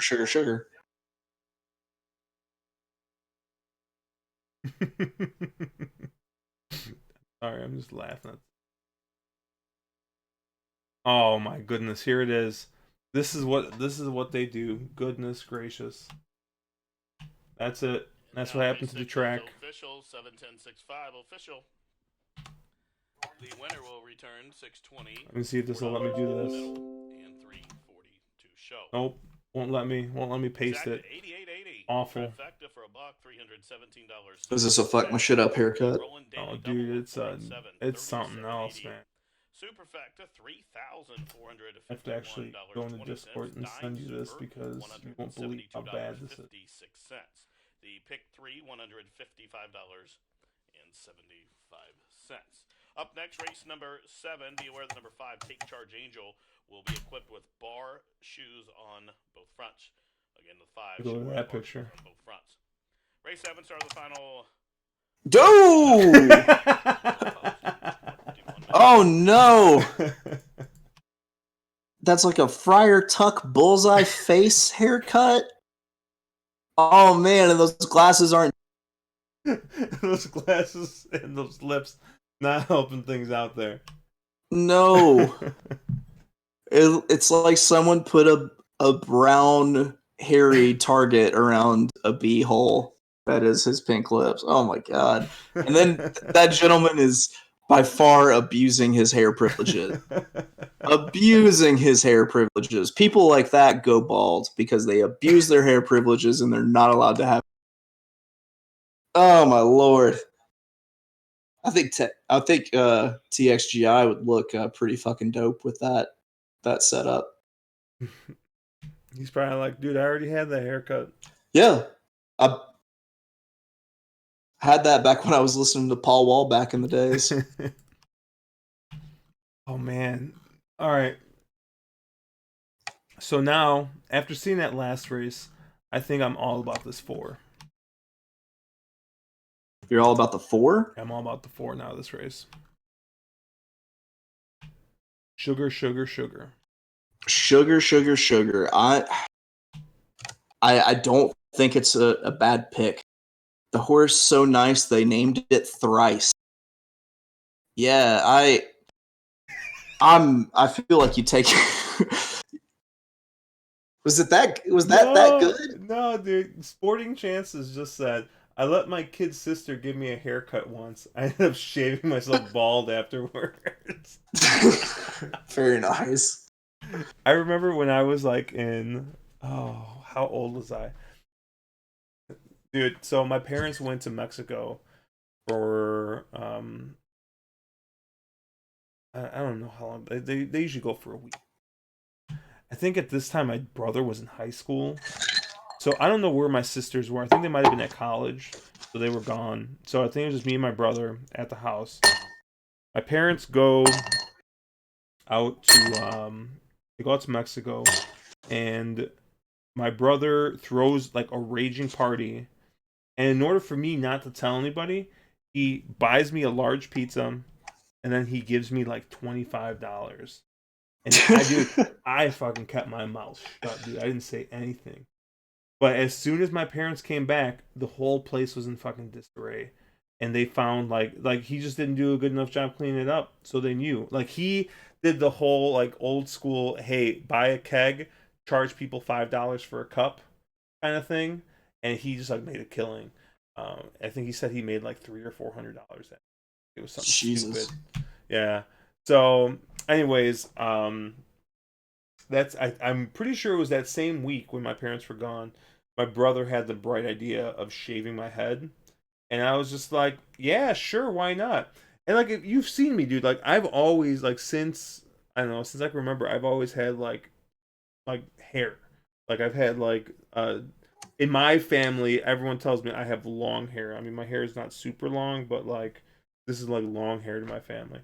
So just imagine what this shit looks like, just completely shaved off. It was not a good look. And I mean, luckily I was like, I don't know, in seventh grade and playing baseball. So, or no, like fifth or sixth grade and playing baseball. So I just put a cap over it and whatever. Almost. Yeah, Yeah. that was definitely not a good look. It was a Sporting Chances type shaving my head bald there. So this is what a pair of 9-month-old pants looks like whenever you spill your whiskey all over it. Apparently, You spilled your whiskey all over your daughter's pants. all over my baby's pants. Yes, yes, I did. Oh, that's a sign. I'm gonna take it as a sign. Well, looks like Okay. you look like you have yourself a nice napkin now. Yeah, yeah. It was more of a paper towel, honestly. I don't got that. I don't know. All right, you've got to delete this message of this gentleman because it's staring at me right now, and I'm looking at his weird bullseye face. And it's a mite bit distracting. I'm trying to treat my horseplay like a business, and you've got bullseye McButtface just staring straight at me. Yeah, I really think that this, even though the closer just got there, I think those were cheap horses in the last race. I think you had cheap early speed that was stretching out for the very first time. It was going against another horse that was 10-1 morning line trying to get there. I am not willing to say that the speed bias is dead. If anything, it tends to go on. It's just race 6. They like to fuck shit up at Turfway Park. Um,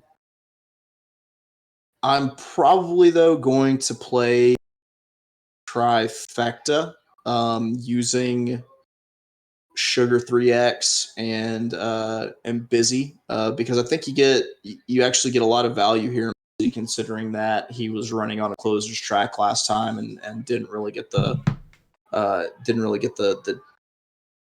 the fair track, or a track that played to him like he did the last 2 times. So I'm going to play a trifecta, and I'm going to use my 2 overlays in the form of Sugar 3X and Busy Mischief. And then I'm going to wheel in Bingwa in second because I'm already covered to Bingwa in the pick 3. It really doesn't make a whole lot of sense to use Bingwa at 4-5 as a win bet. And the fact that I've already essentially have it covered going into the next race. So I'm going to hit Busy with Sugar, Sugar, Sugar, Busy with Sugar, Sugar, Sugar, Bingwa. And then I'm going to fill out the rest of that with I believe the 1, 2, 3 in that trifecta. Yeah, I'm gonna be sticking with the old pick 1 and pick 2 here. So I'm just gonna do a flat win bet, $4 on this 4, and then I'm gonna double into the 1 and the 4 in next race, 2x. So kind of dutching. Um, I usually don't like go by straight payouts, but it's pretty close. I mean, 4-4 is paying $60 for 2, so I got that 2x, and then 4-1 is paying 144 for 2. So yeah, so we're pretty close there on the payouts. We're looking at about it looks like that 4-4 double just took a ton of money. I think everything with 4 in the next leg just took a ton of money because it just quite a bit. Um, but we're close. Um, I'm hoping that this 4-4 double payout stays around $2 for two. And I'll post this trifecta bet in the Midwest. And what I might do is kind of maybe hedge my head, place a strong um, exacta over the top of what I just did with my two overlay horses. So, I definitely want Busy Mischief and Sugar in the mix. So I'll have to see what the probables are on the exacta. Just going 9/8/4 probably isn't much. So it's one of those things that you'd have to kind of step up on to be able to cover your bets. So, is there a reason you're doing the whole mysterious, like, hey, I'm only going to show my shoulder on video thing? I wanted to. Well, I'm sitting on the couch. The fact that I was also leaning forward, looking at my computer here. Oh, okay. Because, like, you were like, oh, hold on. I mean, it's a good shoulder. First of Uh, all, let's is, not is that let's is not sully the name of my shoulder. Sporting Chances is a big fan of Busy here. Thinks that Busy lost the last three largely because she raced so much. That was her fourth race in 5 weeks, so she needs a freshening and should run well here. And I want to say she won three straight to start her Turfway campaign, or his. I can't remember where we. She. My bad. Yeah, that's pretty crazy. Ran the 19th of December, the 2nd of January, the 18th of January. Then got claimed. By Bill Morey. Ooh, Bill Morey is like 20% first off the claim. He's 32% for the meet right now. Yeah, I'm going to go ahead, and I actually feel really good about that trifecta now, and I feel good enough that I'm going to do a $4 win place on Busy. I'm going to get how you say busy. Busy. I might even get Bizet. I probably won't get Bizet. So I'll post these bets in the Midwest.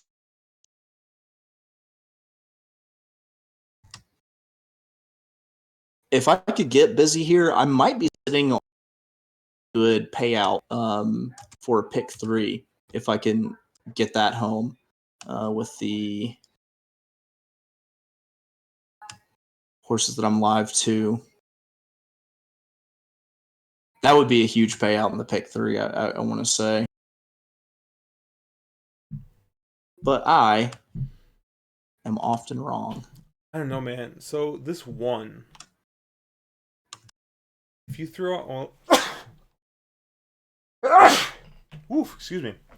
If you throw out his last two races, one which was 6 furlongs on the good track, and another one which is 5.5 on the yielding turf. You go back to his Turfway Park debut early in December. I mean, that figure wins this race. Now he did have Albin Jimenez aboard, and now he moves to Alan Garcia, um, who's just not Albin Jimenez. He's an 11% guy here. Um, but yeah, I mean it's interesting that horse has done its best running here. It looks like at Turfway. So and it's yet to be seen if Binghua is going to take to the all weather. Um, I mean, the horse does have a definitely a huge class advantage.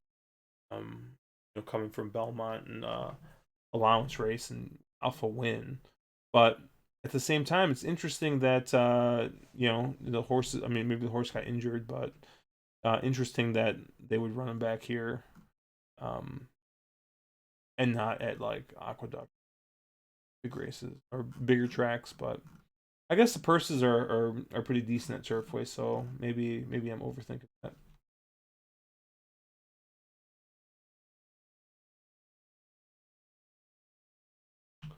But I think I'm sticking with my bets here on the 4, keying through the 4. I might see how these odds stay on this one. This stays at double digits. I might take a stab with this, just with how well that horse. Yeah, I think I'm pretty well locked in, and I'm hoping this isn't the case where I take one quick look and I'm like, oh yeah, I know he's gonna win, and then I'm just really locked in and sold on that opinion without really doing some deep analysis. But I feel really good about having Busy Mischief in the pick three, and then I feel like I've got a really good cover for myself here using Shug 3X on top with the part wheeled and a trifecta to kind of cover. Um, if the finish of this race is anything other, and no disrespect to your one, even though it sucks and it won't be in the top three, I gotta say that I will be absolutely shocked if the trifecta is something other than a variation of 984 here.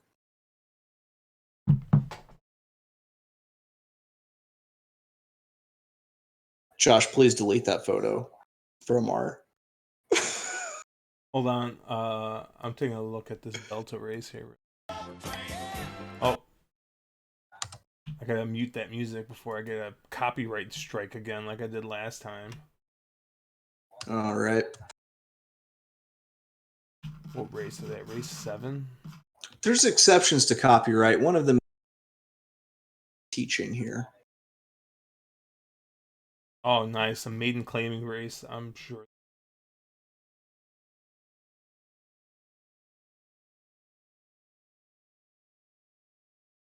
The 3 was a first time starter scratched out. The 2's the other first time starter. Is Mark still in California? Yeah. So he's somewhere creepily taking pictures of bartenders and watching Delta Downs. Specifically bartenders that are like real skinny. Real thin.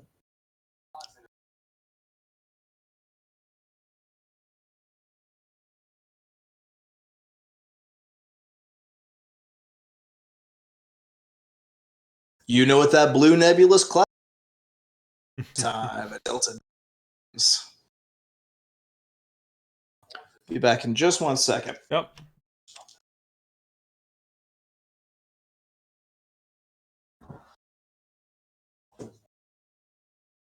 Yeah, I tried to see if I found anything but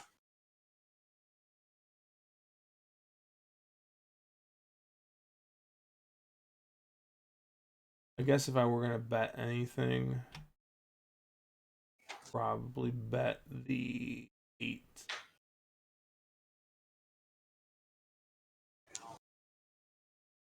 I'm gonna toss a small. Oh, it's off.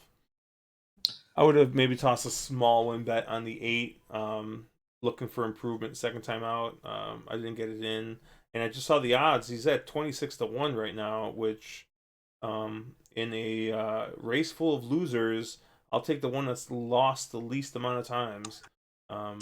So we'll see how this turns out here. Are you talking Delta?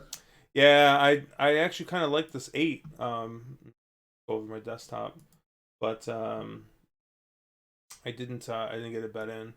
And this 8 is at 35-1 right now. Whoa. But it was more of a, hey, this horse has only lost once. Thinking we're gonna see improvement second time out. I don't think he's gonna get it done from here, or she gonna get it done from here. But things could get kind of messy here between Beartooth Pass and Langford Angel. I'm looking at the awesomely named Kreider Chase and your 35-1 shot, and they're both hanging tough. And actually, here they come making the move. If 7 can poke a head out in front of Langford Pass, this might shape up really well. There it is.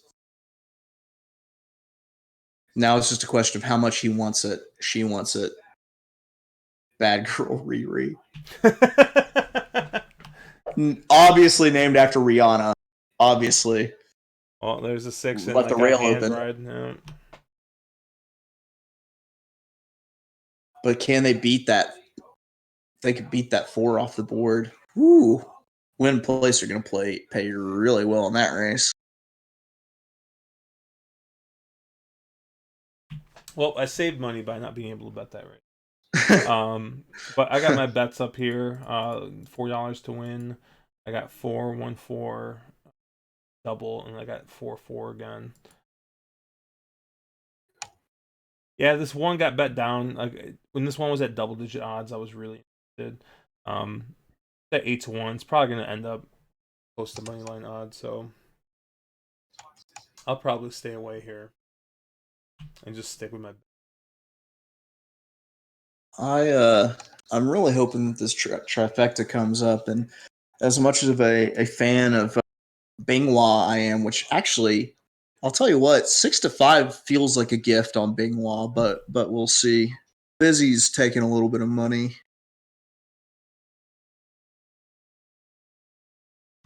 Crypto just hit a nice little $4 win play show on the 6.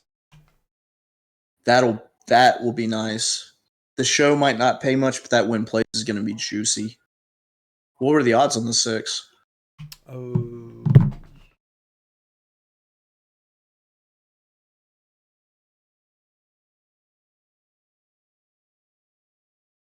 $9-1. So that win place is gonna pay nice. Yeah, nice job there, Crypto. Oh man, so the boys from our website, DJ and Rowdy, and our own Amazon, we when we have a good day and we celebrate, we gif of Rocky and Apollo Creed bouncing through the waves on their run, jumping and yelling in the short shorts and in the tank tops. And apparently today was good enough that we got the short tank top embrace in the waves. So that just made me happy to see.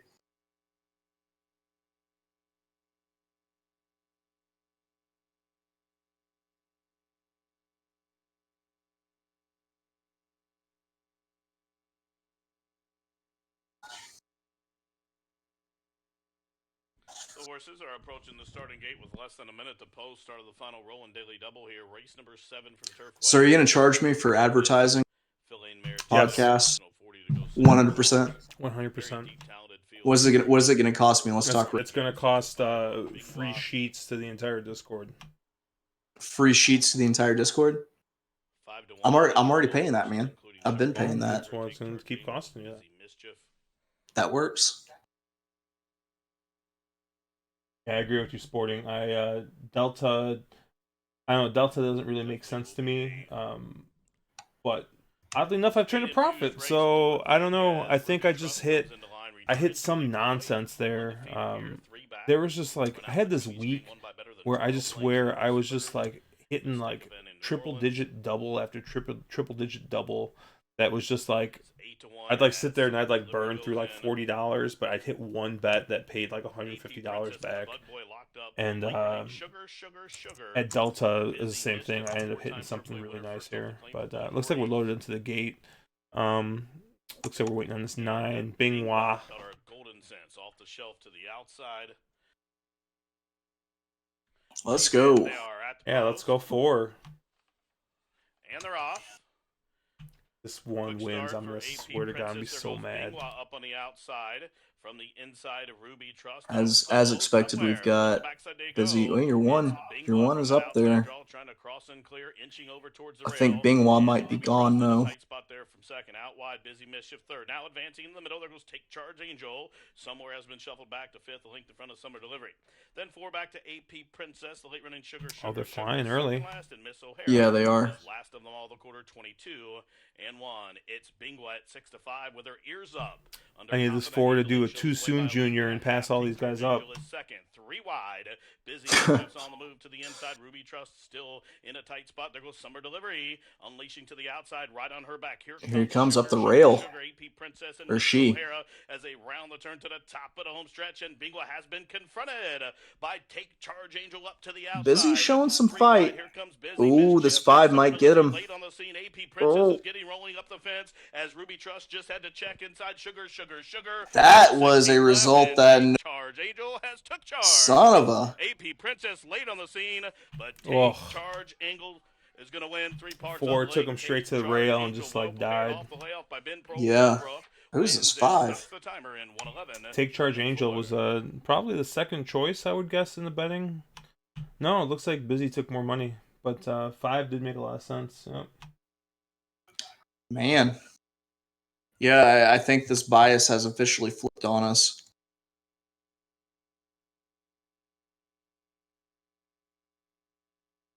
Sugar just showed us nothing there. And Dude Sugar went straight to the rail and then just died.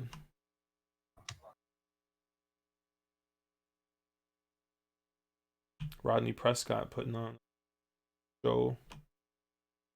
That's 7 at 44-1, getting up to second. That's going to be a nice little exacta. What's that 5-4 exacta paying?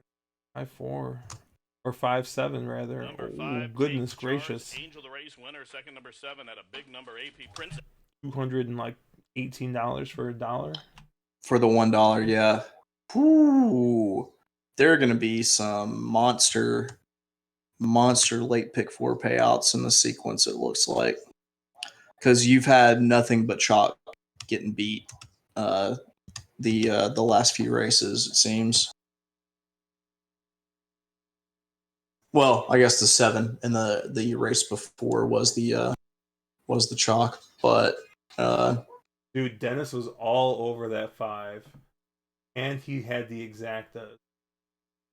Woo! Way to go, Dennis! For $1, so that's gonna be a nice, really nice little pocket change there for you, Dennis. That's a nice little hit. Way to go, Dennis! Dennis Trusty, knocking it out.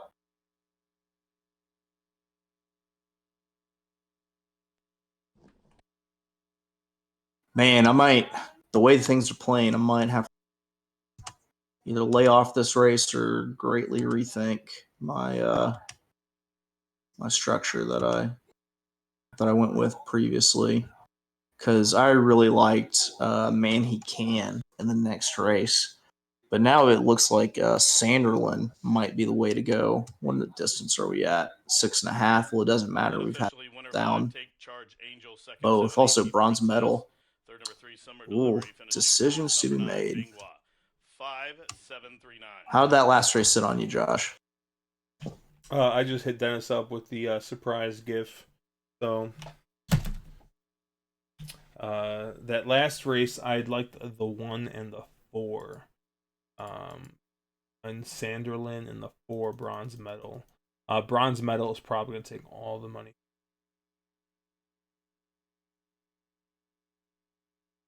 Let me see. The will pays aren't up yet. Double exact. The double exactas to the 4 are significantly lower than into the winner's circle. Number 5, Take Charge. Yeah, I initially had 1-4-5, 5 being my top pick. I might kind of flip that on its head and go 1-4. I don't know. We still haven't had a win off of a inside post draw yet, have we? Let me take a look at the results. I don't think so. Nothing more inside 9, 8, 12, 10, 4, 7, 5. That makes me think that might need to look elsewhere. Maybe the 6, Gun of Glory. $37 even. The try, $1,056.70. The double, $63.60. How about the superfecta? Dime super, $1,150. The 6 trained by someone with a name as American as Apple Pie, Marat Sancal. Next, the 8th and final. It's got Ramos aboard. 5 carryover just This is shy tough. I'm not sure what $1,000. I'll just say it started so promising. What the hell happened to today? Interesting to see Albin Jimenez on this 3.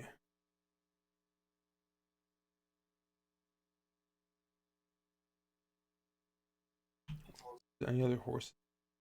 I mean, yeah, he rode 7 Kitten's World here.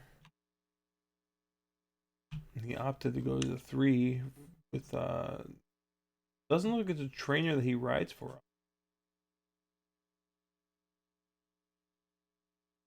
Only ridden for him 3 times in the past 2 months, so my watch is just going up. Congratulating Dennis, hitting the whole kit and caboodle there. He went full enchilada on us.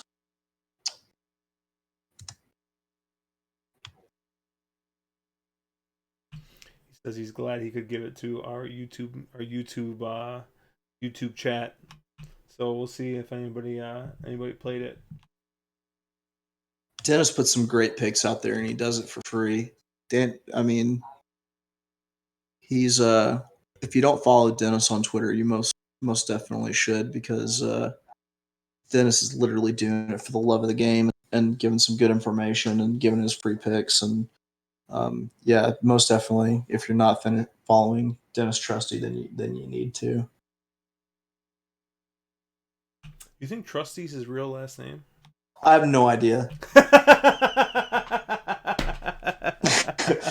Don't ask me if I should know that. I couldn't tell you. Josh, dilemmas here. I don't know what to do.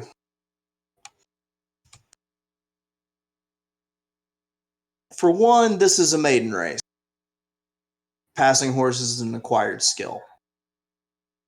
I have a horse that I think could maybe run just off the pace. It's got a more favorable post position, being, drawn out towards the outer half of the field. It was my initial pick. I'm not sure who else would keep up with it.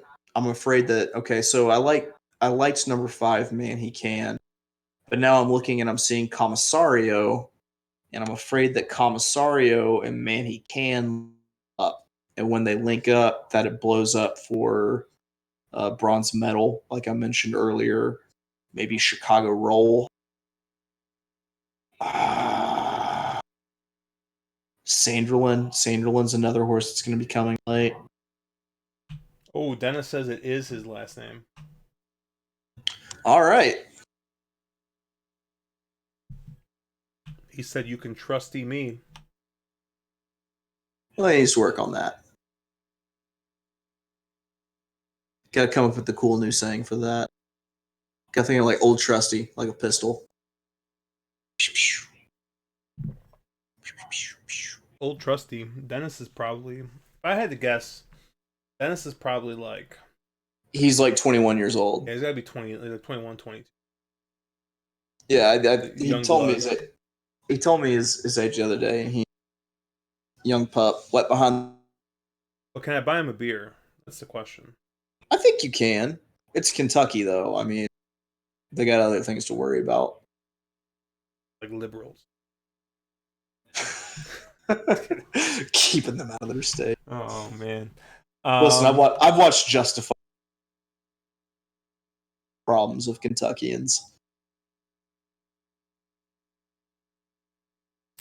All right, so this 4 is taking no, it's not really taking a bit of money. Okay, it looks like it opened up at morning line odds, so nothing too crazy. This 1 is taking no money, which scares me a little bit because I really like this one.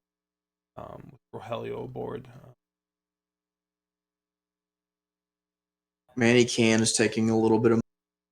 I might take a chance and say that Man He can get home with this being a maiden race. But I'm actually a little bit more afraid of Commissario. The thing that Man He Can has going for fact that he does have the versatile running style and an EP type horse. Let's see.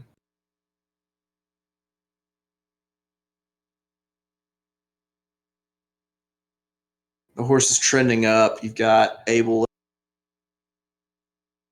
Donald Campbell's only won 3%, but as we were shown earlier, that winning percentage when it's just when it's your turn, it's your turn. So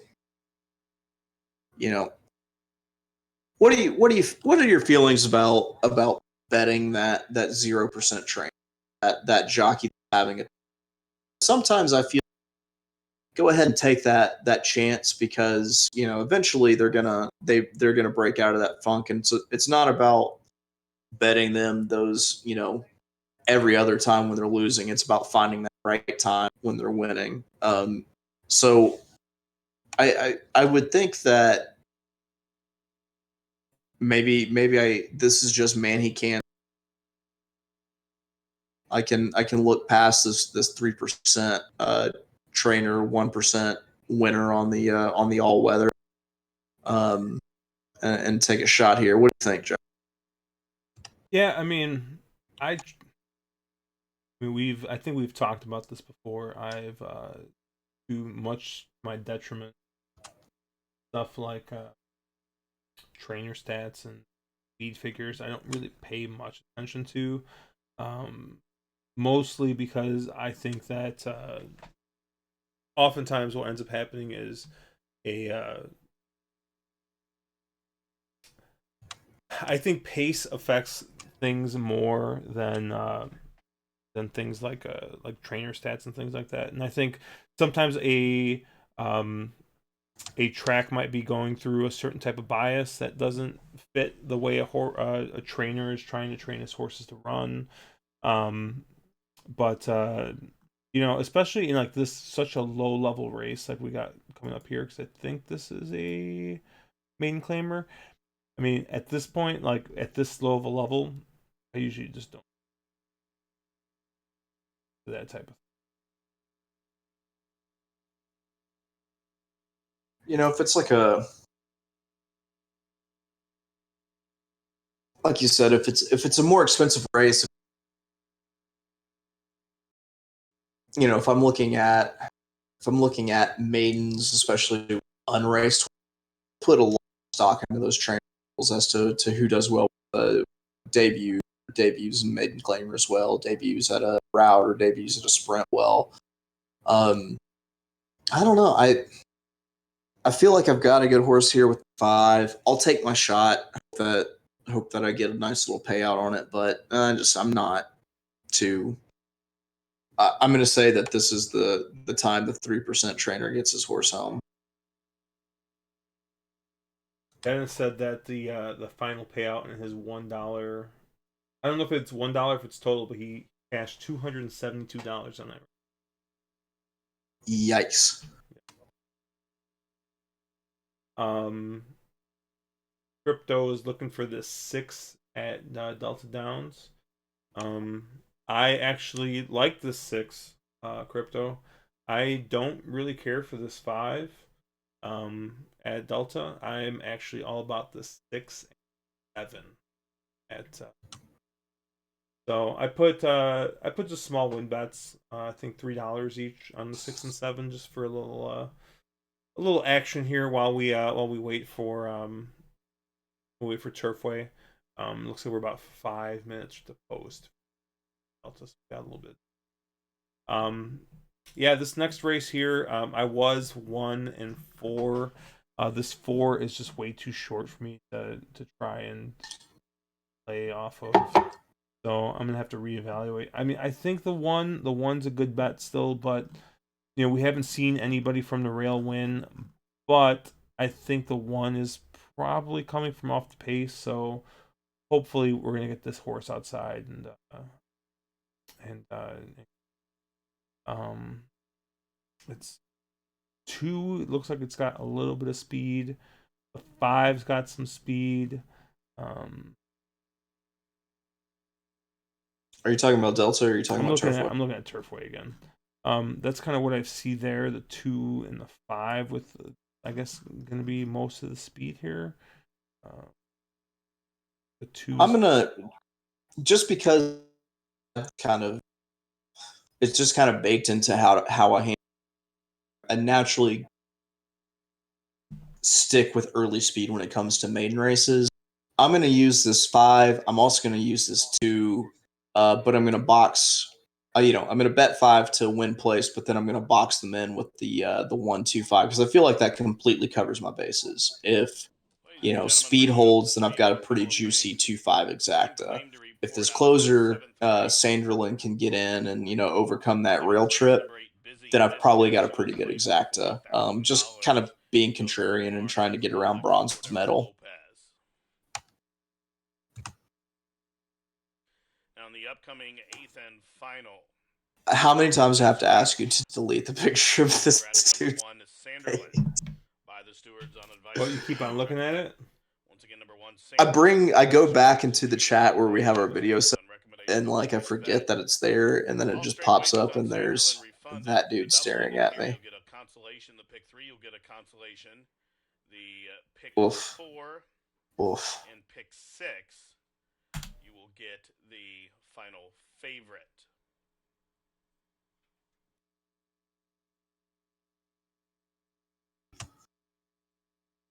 Got rid of it for. Oh, thank God. Oh, they scratched the 1. They scratched the 1. Mother. Mm. All right, so that's gonna cancel that exacta box, and I'm gonna use Gun of Glory instead. I'm gonna go 256 box exacta.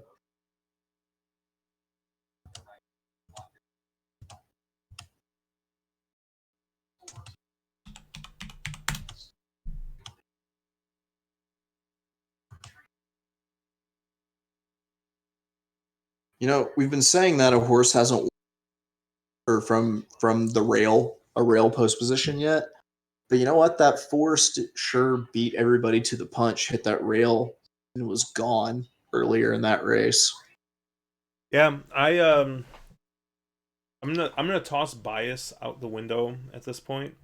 Um, and I kind of like this 2. I think this 2 is going to be early speed, and this 2 might be controlling speed.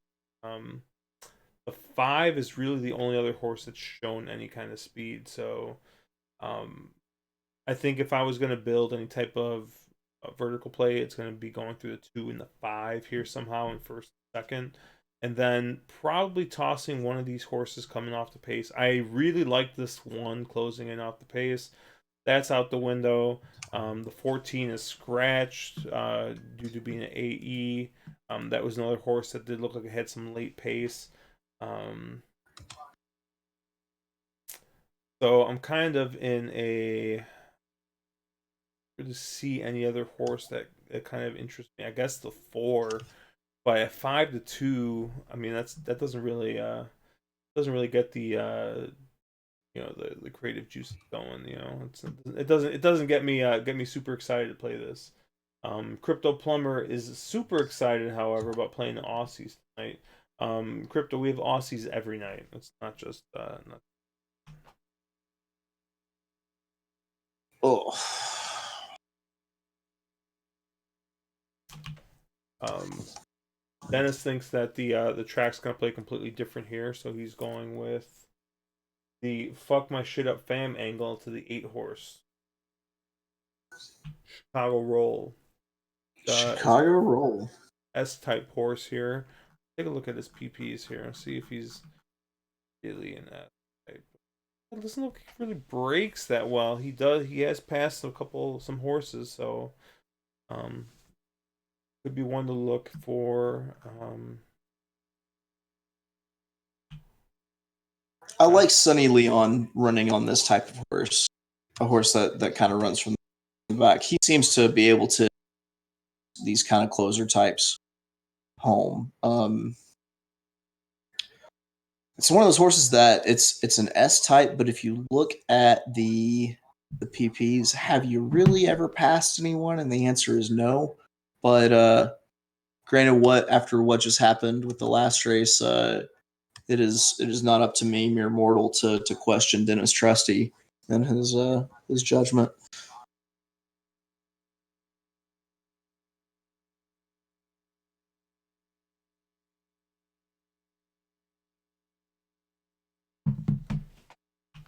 Yeah, a couple horses here that do pop out a little bit. The 7 horse here, I think at 12 to 1 is a very good price. Um, get Irby Figueroa aboard. I know he hasn't really had a great start to this meet. I think he's only got 1 win so far. Um, but Brett Santangelo is, when he drops horses, he seems to do very well, dropping 2+ classes here on the Brisnet, shown as a 30% trainer.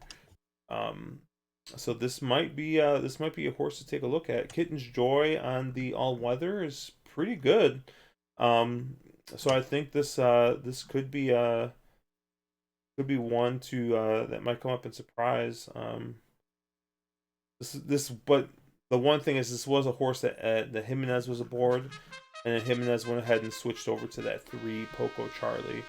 And with me not feeling super great about any of these horses here, and the fact that Jimenez is on this 3, I would assume that this 3 is going to be a little bit live. And at 9 to 1, that's a price that I'm willing to take a shot on a horse at. So. Claimers to go 6½ furlongs. Yeah, I'm kind of just going with the chaos. These are my horses. Let me just box these all together with the 256. Though I just saw Battaglia had the 6 as his top pick in this next race, so I don't feel great about getting that one home. I hate track personality picks. There's some that I know are super on it, but it's just anytime someone who's remotely considered a television personality is my horse, I'm just like, God, no! Sorry, no, this is done. I'm jamming to the post-time music from Delta Downs. Yep. Oh, my 7 is down to 2 to 1. Oh no! Double tonight at Delta Downs, 8 to 5. A flash of copper. Navy Times. They put in Cafe Du Monde first at 9 to 2. Yep. So I'm on the 6 and 7 here at Delta. Well, that's I got that up on the screen. Here comes the 5. Dennis Times. did say that he got lucky one race. Next up is King Cookie. Pace hits all the time. Along with Pickett. Dennis feels he's just a mere mortal. The Wayfaring Stranger. And that Chase is the god. Ramirez. Josh is Josh is just there. Last alone. This is getting obscene. This circle jerk that we've got going on. I'm gonna go with Cafe Du Monde at Delta. I feel that bit delicious. What horse is that? What number? Number 1. Very even start here. I haven't looked at Delta. This is strictly a guy on the ground bucks wager. Coming on now is the horse that broke like 7 lengths back. And down on the inside. Yeah, whatever. Cookie, big scramble. I mean, if you're gonna be a dick about it, sure. Racing across the trail, it's quite a ways back to the trailer. Who's Cafe Du Monde now? As they race to the far turn up front. Oh my God! Both my horses took a ton of money. That 5 took all the money early and took none of the money late. Wayfaring Stranger, that one's 4th and passed by a flash of copper on the outside. From there, it's Pickett trying to gain, but going extremely wide to the top of the lane and still a ways back to that trailer. Cafe Du Monde. Cafe Du Monde running like he times has taken over the lead. King Cookie, but I think this 5 is going to be way too good. Wayfaring Stranger to the outside, a flash of copper. The 6 looks pretty loaded, I think. On the far outside, but it's getting very late. Ooh, here comes Cafe Du Monde. Times and Odilon Martinez. What if I told you that the rider of the 6 doesn't seem intent on trying to win anything? Pickett, and 4th looked like Wayfaring Stranger. Dear Lord, that one is green.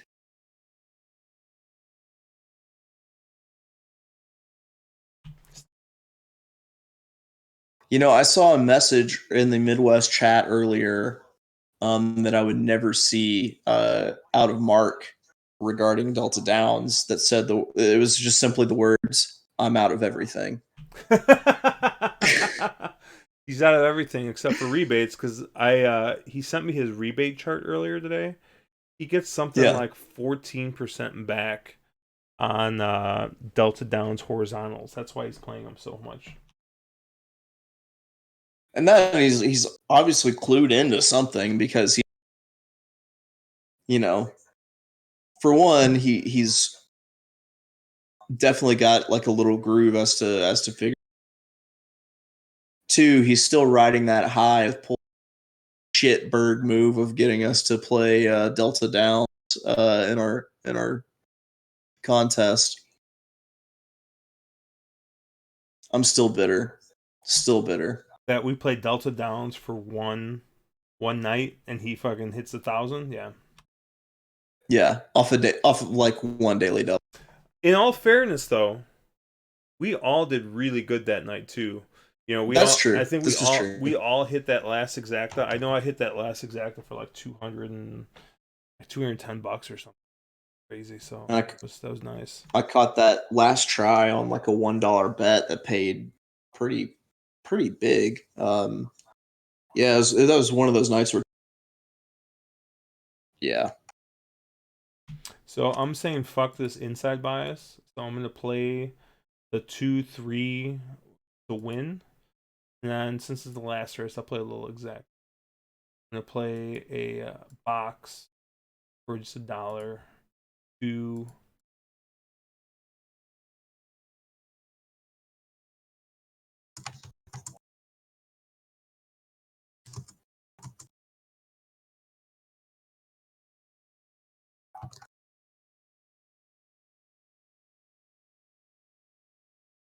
that's $2, so I got $5.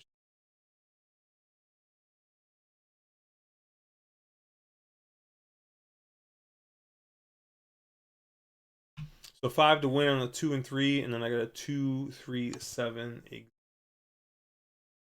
Looks like I've just got a $4 win place on the 5, and then my 256 exacta box.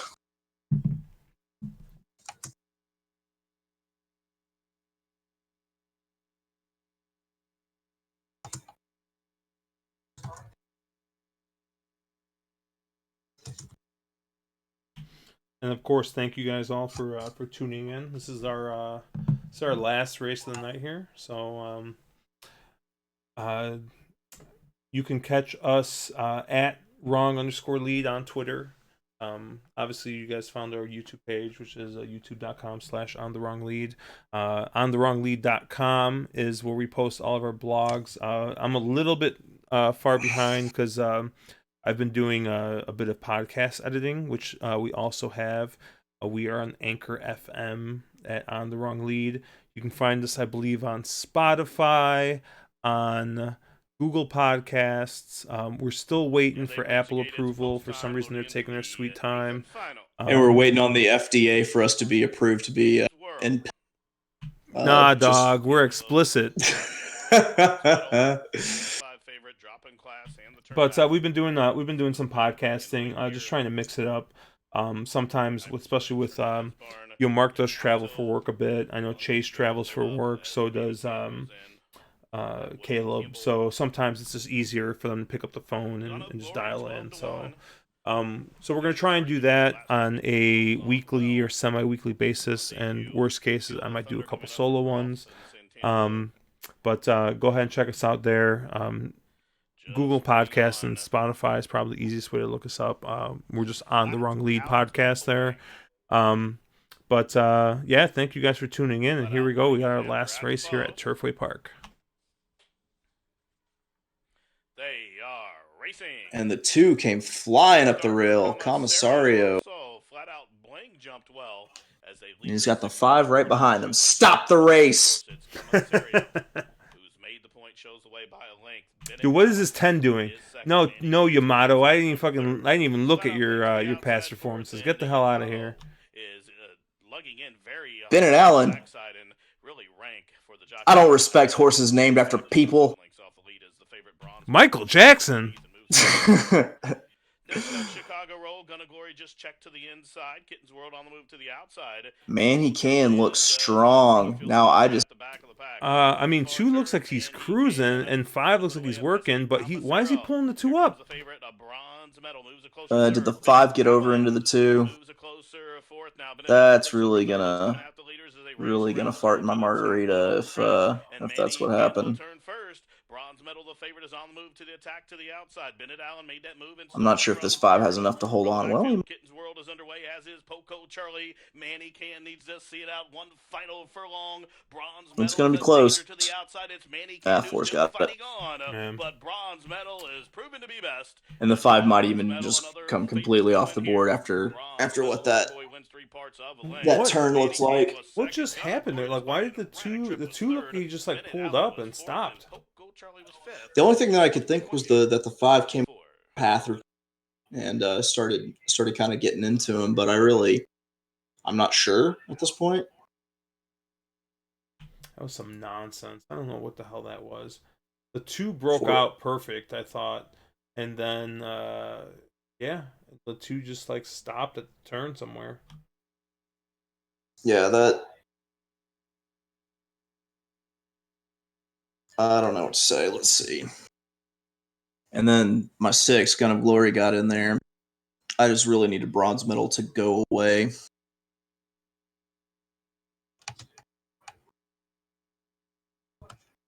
I mean, I did like I really did like the 4 horse here. I like the 1 and the 4, the 1 scratched out, but I didn't like the 4 horse enough at 8-5. You know, is what Oh it man, is. I should have taken my own advice. I just looked at my Turfway sheet for tonight, and the suggested bet was the winning trifecta: 4-5 over 1-4-5 over 1-2-4-5 6-8 11-12. That's gonna pay with Gun of Glory getting in there. I just gotta listen to myself sometimes, Josh.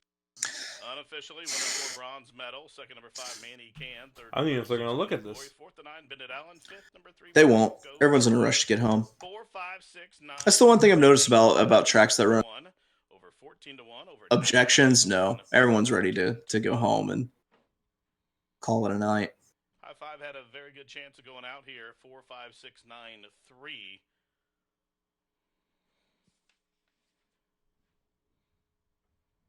And thank you as usual, Dennis, for tweeting stuff out, because it looks like we got a couple more followers on Twitter as usual. So thank you again. Yeah. Well, I was playing pretty small tonight. I started with $25, down to about $9. So it could be worse. I still have a little bit of cash left over for I'm gonna deposit again tomorrow night to play a little bit of Turfway. But yeah, I mean, you know, we're playing small. We did cash one decent bet. Unfortunately, we did lose it back on other things, but it was fun. It was thanks for I know this was kind of last minute. I know you had family out, so you were able to make it work. But Yep. yeah, thanks for coming on. We played a little Turfway. Yeah, lots of chalk tonight, Rob. I don't know. Officially 4, 5, 6, 9, 3. I don't know where we went wrong tonight, but you know, as per usual, Chase, you killed those first 3 races, and then we came live. Yeah, and then people started watching. Yeah, it's always fun to do this. You know, after doing the podcast with you last night and the stream tonight, I'm kind of hoping that Mark and Caleb never show up again, because I think that we've got a good thing going, and they just shit all over it. Yeah, because they're gonna start talking about buyer speed figures and sheets and works and stuff. It's like, buyers, man. Yeah, because they sound like bridge trolls. If you've never watched the stream before, you'll notice when Mark and Caleb join us again that they sound like bridge trolls, and Caleb they're constantly is very trying to unattractive. Mark is just like broke, off-putting, hard to look at. Caleb, really, you know, and as you know, they do the typical bridge troll thing of trying to get you to answer their riddles 3. Yeah, Well, thank you for having me on once again, and I'm gonna go lick my wounds and eat cold Red Baron pizza as a man whose wife and kids are out of town is wont to do. Yeah, hey, sometimes you got to eat that cold Red Baron pizza. You know, sometimes you got to take what's in front of you. Like our Rob in chat said that Joey K told him once. You got to take what's in front of you. Hey, sometimes it's all that's in front of you is that cold Red Baron pizza. You know those bachelor nachos. You know. The Bachelor nachos. Yep.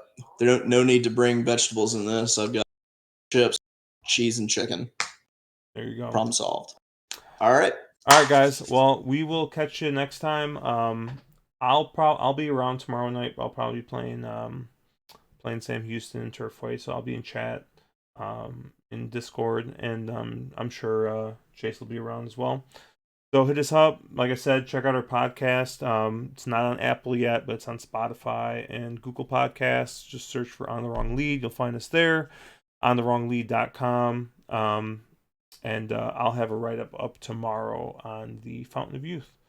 So until then, for Caleb and Mark, who are off on work-ish issues, I'm Josh. Buddy Chase over here, the Wolf. We'll catch you guys later.